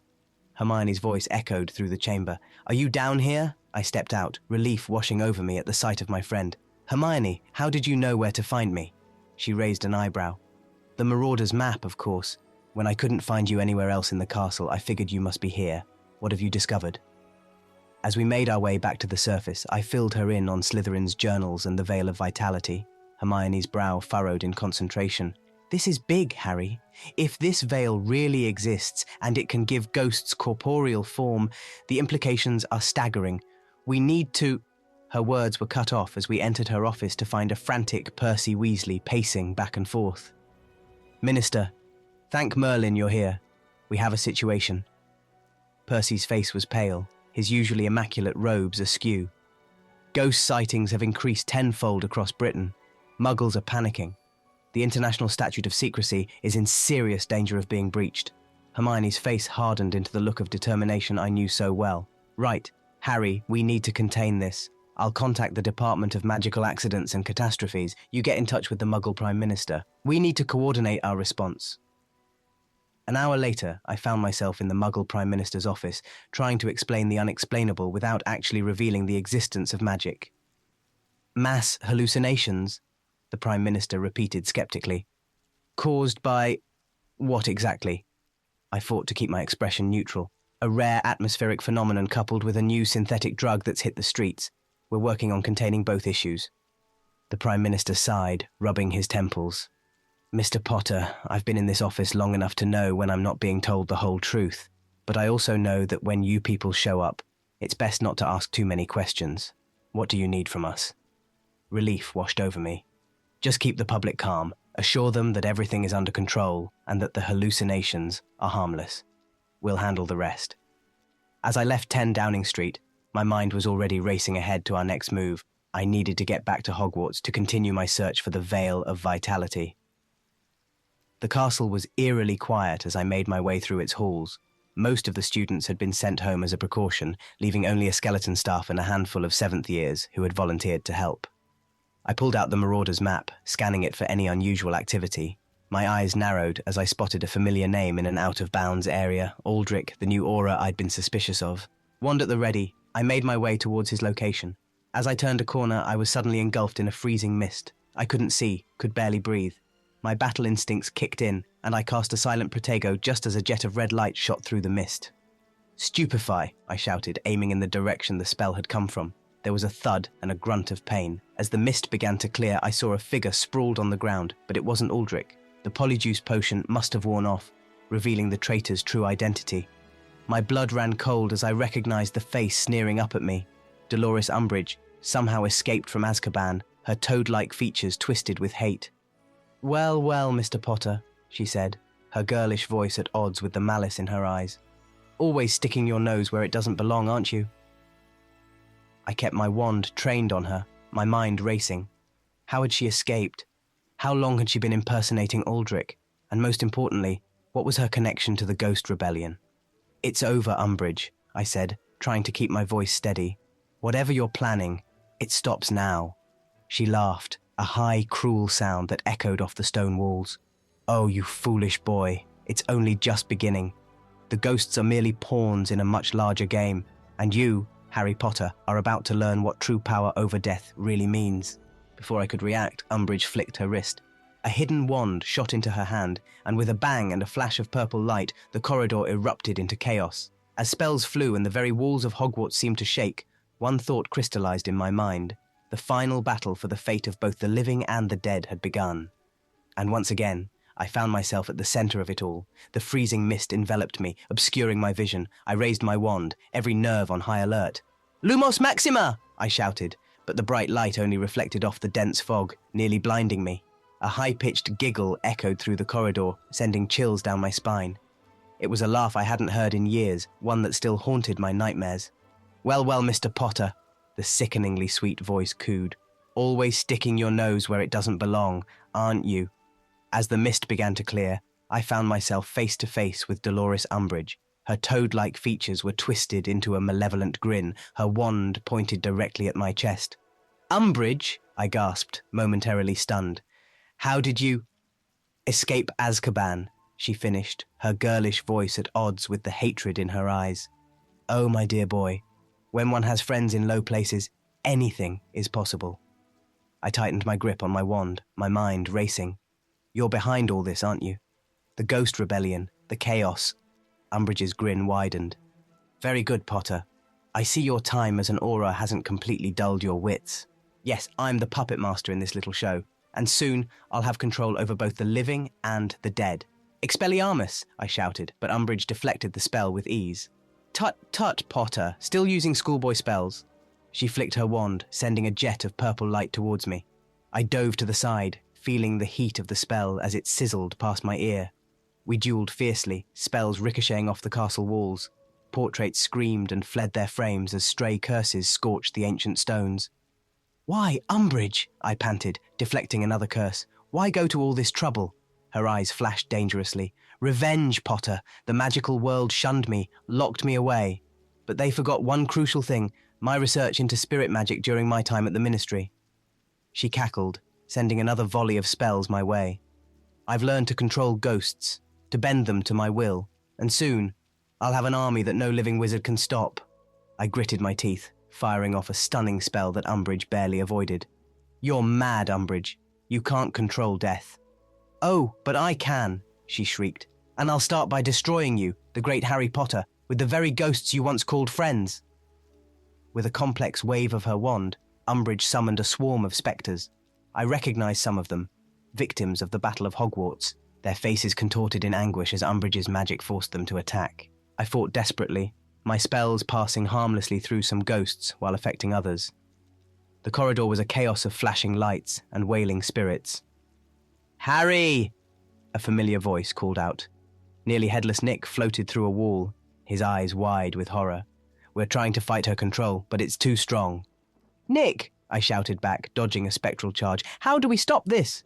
But before Nick could answer, Umbridge's spell caught him full in the face. He screamed, a sound I never thought a ghost could make, before turning to join the attacking spirits. You see, Potter, Umbridge gloated. Even your friends can't resist my power. It's over. A powerful blast knocked me off my feet, sending my wand clattering across the floor. I scrambled to retrieve it, but Umbridge's foot came down hard on my hand. At last, she breathed, her wand pointed at my face. The great Harry Potter, at my mercy. Any last words before I send you to join your ghostly friends? I glared up at her, defiant to the end. You'll never win, Umbridge. Hogwarts will stop you, just like we did before. She laughed high and cold. Oh, Potter, still the naive little boy, aren't you? Hogwarts is mine now. The ghosts will be my army, and the living will bow before me, or join the dead. As Umbridge raised her wand for the final blow, a piercing wail filled the air. The ghost of moaning Myrtle shot through the floor, barreling straight into Umbridge. Leave him alone, you horrible woman! Myrtle screamed, her ghostly hands clawing at Umbridge's face. The distraction was all I needed. I summoned my wand wandlessly, years of aura training kicking in. Stupefy! I shouted, pouring every ounce of power I had into the spell. The red jet of light struck Umbridge squarely in the chest. Her eyes widened in shock before rolling back as she crumpled to the floor, unconscious. The moment Umbridge fell, the attacking ghosts seemed to snap out of their trance. They looked around in confusion, many of them fleeing in terror as they realized what they'd been forced to do. I staggered to my feet, my whole body aching. Thanks, Myrtle, I panted. You saved my life. Myrtle blushed silver, looking pleased. Well, I couldn't let her hurt you, could I? You're the only one who's ever been nice to me. As the adrenaline wore off, the full weight of what had just happened hit me. Umbridge escaped from Azkaban, controlling ghosts, nearly killing me. It was almost too much to process. Harry! Hermione's voice echoed down the corridor. She and Ron came running, wands at the ready. They skidded to a halt, taking in the scene before them. Blimey, mate, Ron breathed, staring at Umbridge's unconscious form. Is that... I nodded grimly. It's her. She's behind everything. The ghost rebellion, the chaos, all of it. Hermione's face paled. But how? How did she escape? And how is she controlling ghosts? I don't know, I admitted. But we need to secure her and get some answers. This isn't over yet. As we levitated Umbridge's body and prepared to take her to a secure location, I couldn't shake the feeling that we'd only scratched the surface of this conspiracy. Umbridge might be captured, but the ghost rebellion was still in full swing. I looked at Ron and Hermione, my oldest friends, who had once again stood by me in the face of danger. We've got a lot of work ahead of us, I said. Whatever Umbridge has set in motion, we need to stop it before it's too late. They nodded, determination etched on their faces. As we made our way through the castle, the ghosts watching us warily, I knew that this battle was far from over. Umbridge's capture was just the beginning. The real fight for the fate of both the living and the dead was yet to come. The Department of Mysteries loomed before me, its dark corridors eerily silent. In the wake of Umbridge's capture, I knew I had to act quickly. The Ghost Rebellion was still in full swing, and the answers I needed lay beyond that whispering veil. As I approached the death chamber, memories of Sirius flooded my mind. I pushed them aside, focusing on the task at hand. The veil fluttered gently as if stirred by an unfelt breeze. Its whispers, once faint, now seemed to call to me with an urgency I couldn't ignore. "Harry, wait!" Luna's dreamy voice echoed through the chamber. I turned to see her rushing towards me, her radish earrings swinging wildly. "You shouldn't face this alone." I shook my head. "Luna, it's too dangerous. I don't know what's going to happen when I—" "All the more reason for me to be here," she interrupted, her protuberant eyes filled with determination. "We've faced danger together before, haven't we?" I couldn't argue with that. With a nod, I turned back to the veil. "Stay close, and if anything goes wrong, get help immediately." Taking a deep breath, I stepped closer to the archway than I'd ever dared before. The whispers grew louder, more insistent. I strained to understand them, to make out individual words in the spectral cacophony. Suddenly, the world around me blurred. Luna's gasp faded into the distance as I felt myself being pulled into a vision. I was standing in a forest clearing, watching three brothers, the Peverils. They were working on an intricate magical construct, pouring their power into what I realized was the very veil I had just been standing before. "With this, we will bridge the gap between life and death," the eldest brother said, his voice filled with pride. "But at what cost?" the youngest questioned. "Death is not meant to be cheated." As they argued, I saw a shadow fall over their work. Something was going wrong. The veil pulsed with an ominous energy, and I could feel the fabric of reality straining around it. The vision shifted, and I was hurtled through time. I saw generations of dark wizards attempting to harness the veil's power. Each time, the consequences were dire. The Ghost Rebellion, I realized with a start, was just the latest in a long line of magical disturbances caused by tampering with the barrier between life and death. With a jolt, I was back in the death chamber, gasping for breath. Luna was holding my arm, her face pale with concern. "Harry, you were gone for minutes! Your eyes, they were glowing! What did you see?" I opened my mouth to respond, but before I could, a silvery Jack Russell Terrier bounded into the room, Ron's Patronus. "Harry, mate, we've got trouble," Ron's voice echoed urgently. "The ghosts are amassing for a final assault on the Ministry. It's all going mad up here." Luna and I exchanged a look of alarm. "We need to go," I said, already moving towards the exit. "But Luna, what I saw, the veil is the key to all of this. It's been malfunctioning for centuries, causing disturbances in the barrier between life and death." As we hurried through the Ministry corridors, I filled Luna in on my vision. Her eyes widened with each detail. "Oh, Harry," she breathed. "This is bigger than we thought. If the veil isn't fixed, the consequences could be catastrophic for both the living and the dead." We burst into the atrium, and I felt my heart drop. The scene before us was one of utter chaos. Ghosts poured in from every direction, their usually translucent forms somehow more solid, more menacing. Ministry workers and auras were frantically casting spells, most of which seemed to have little effect on the spectral invaders. In the center of it all stood Hermione, her hair wild and her wand flashing as she coordinated the defense. Her eyes lit up with relief as she spotted us. "Harry, Luna, thank goodness you're here. We're barely holding them back." I quickly filled her in on what I'd learned about the veil, her brow furrowed in concentration. "So if we can repair the veil, we might be able to stop this?" "It's our best shot," I nodded, "but I don't know how—" My words were cut off as a familiar, chilling laugh echoed through the atrium. Barty Crouch Jr.'s ghost materialized before us, his spectral tongue flicking out in that unsettling tick. "Well, well, Potter," he sneered. "Figured it out, have you? But you're too late. The barrier is weakening, and soon we'll have an army that spans both realms." I raised my wand, though I knew most spells would pass right through him. "This ends now, Crouch. You're meddling with forces beyond your control," he cackled. "Control? Oh, Potter, you understand so little. This isn't about control. It's about power. Power over life and death itself. We began to duel, his spectral magic clashing violently with my own. As we fought, memories of the Tri-Wizard tournament flooded back. The graveyard, Cedric's death, Voldemort's return. I pushed them aside, focusing on the present threat. "Harry," Luna's voice cut through the chaos. "The Veil! We need to get back to the Veil!" She was right. This battle in the atrium was just a distraction. The real solution lay in the Department of Mysteries. "Hermione," I shouted over the din. "Can you hold them off?" She nodded grimly, already rallying the auras around her.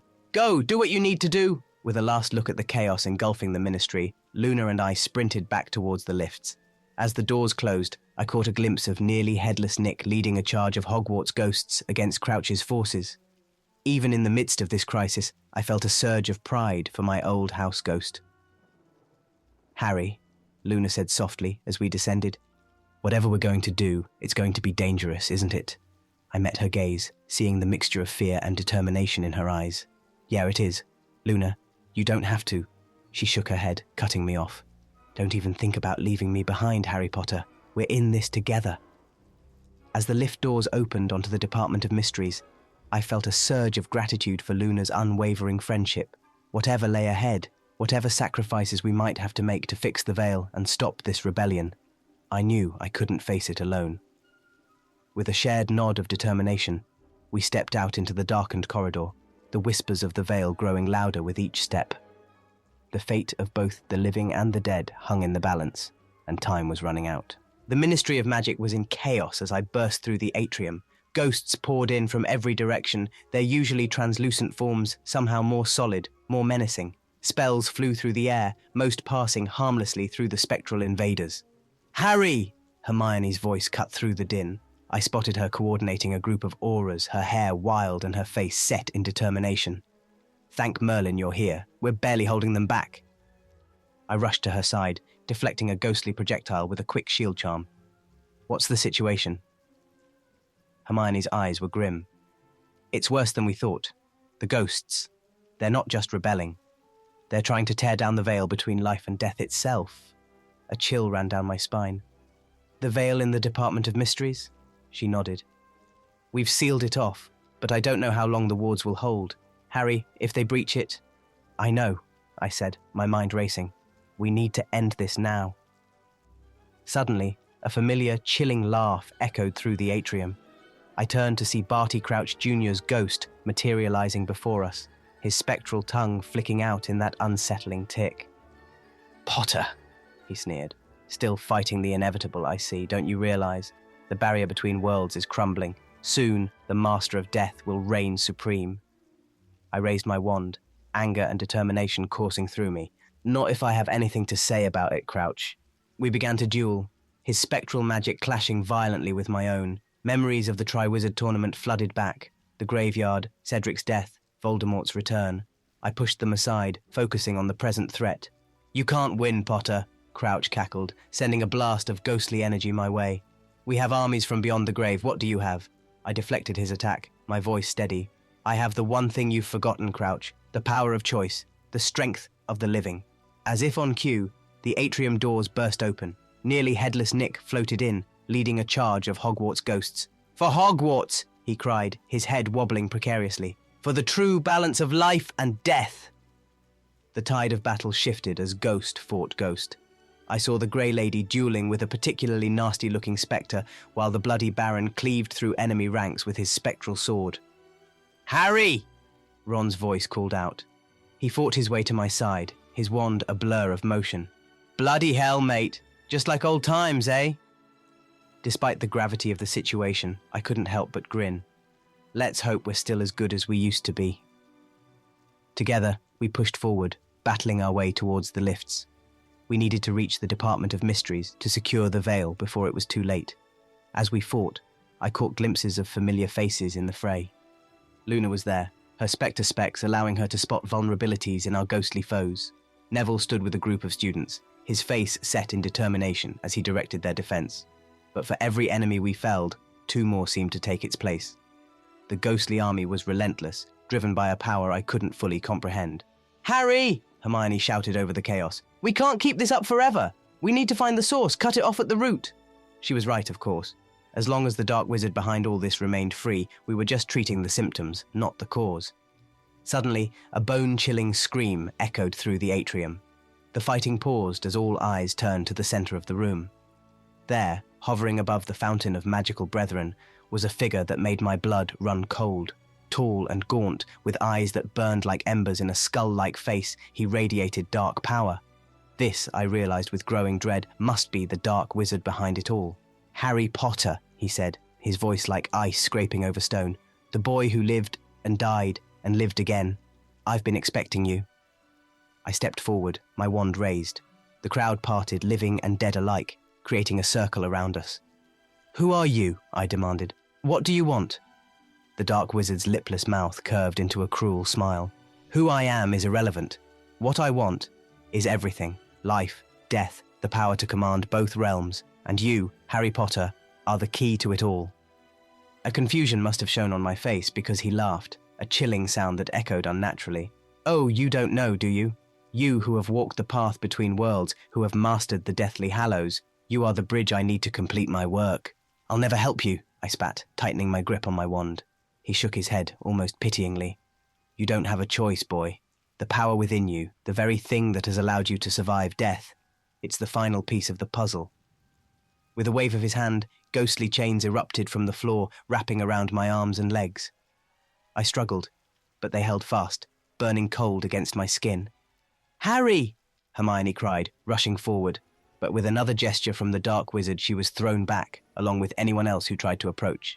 "Now," the wizard said, floating down to stand before me. "Let's see what secrets your blood holds, shall we?" He produced a wicked-looking dagger, its blade glowing with an otherworldly light. As he brought it to my arm, I closed my eyes, concentrating with all my might. I thought of my parents, of Sirius and Dumbledore, of all those who had protected me from beyond the veil. "I open at the close," I whispered, the words coming to me unbidden. The dark wizard paused, confusion flickering across his face. "What did you say?" I opened my eyes, feeling a surge of power coursing through me. I said, "I open at the close. Death isn't the end. It's just the next great adventure." A blinding light erupted from within me, shattering the ghostly chains. The dark wizard stumbled back, shielding his eyes. "This isn't over, Potter!" he snarled, his form already beginning to fade. "The veil will fall, and when it does, all will bow before the true master of death." As he vanished, the ghostly army retreated, streaming out of the ministry in a rush of cold air and echoing wails. I fell to my knees, exhausted. Hermione and Ron were at my side in an instant, helping me up. "Harry," Hermione said, her voice shaking slightly, "what was that? What did you do?" I shook my head, still trying to process what had happened. "I'm not sure, but I think I just glimpsed the true power he's after, and if he gets it..." Ron finished my thought, his face pale. "Then we're all done for, living and dead alike." As we surveyed the damage to the atrium, I knew this battle was far from over. The dark wizard was still out there, plotting his next move, and somehow I was the key to his plans. "We need to get to the Department of Mysteries," I said, straightening up. "Whatever's going to happen next, it'll happen there, at the Veil."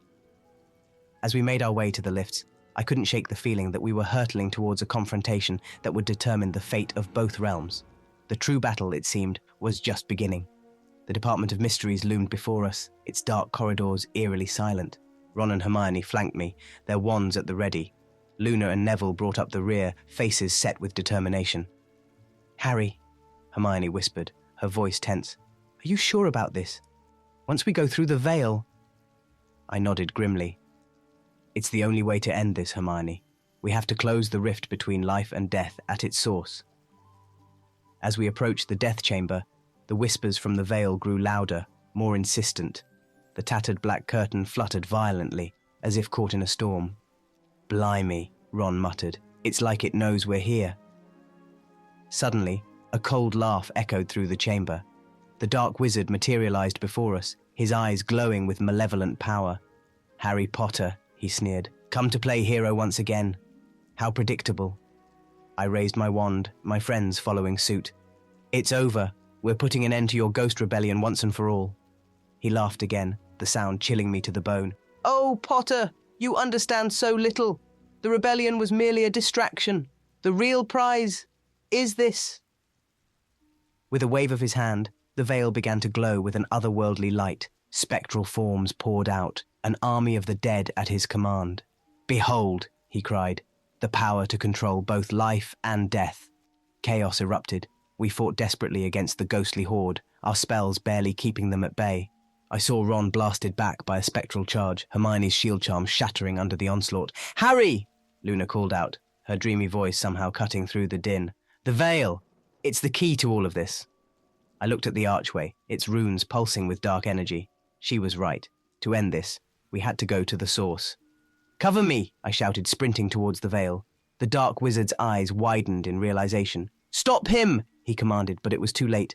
I leapt through the tattered curtain, the whispers enveloping me as I passed into the realm beyond.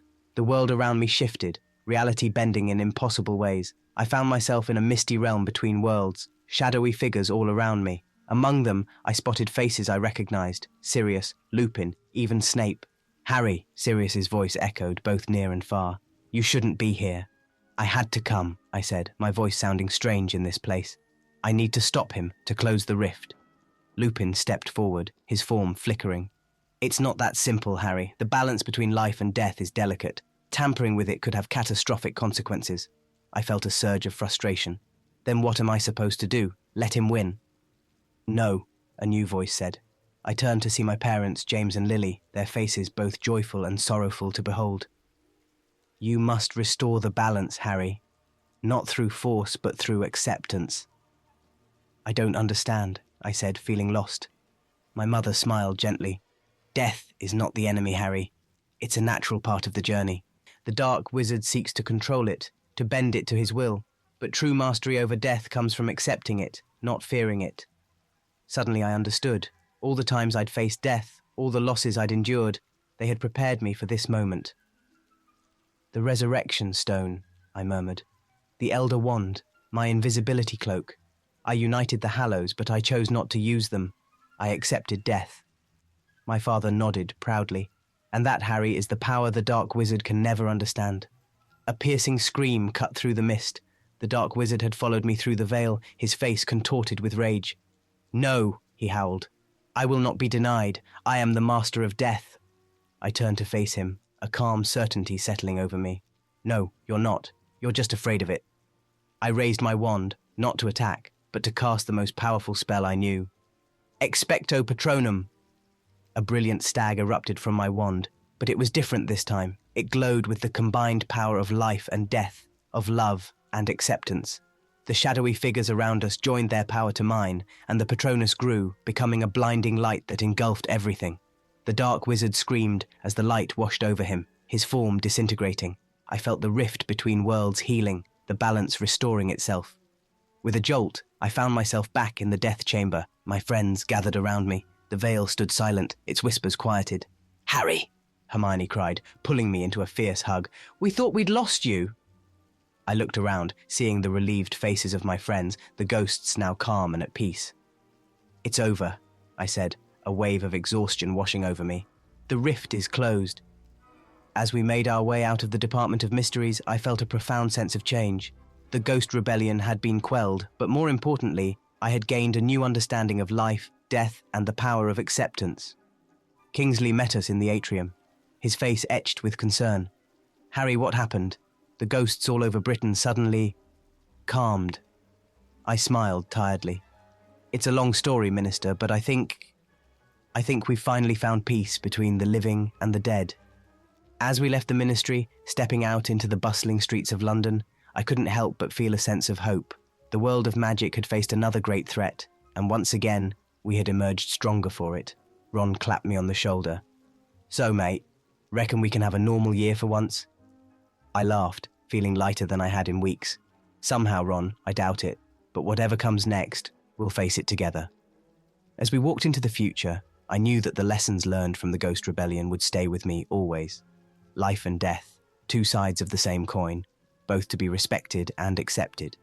And in that acceptance, I had found a power greater than any dark wizard could ever wield. The sun was setting as we made our way home, casting long shadows across the city. But for once, those shadows held no fear for me. After all, I had walked through the veil and returned, bringing with me a new understanding of the greatest mystery of all,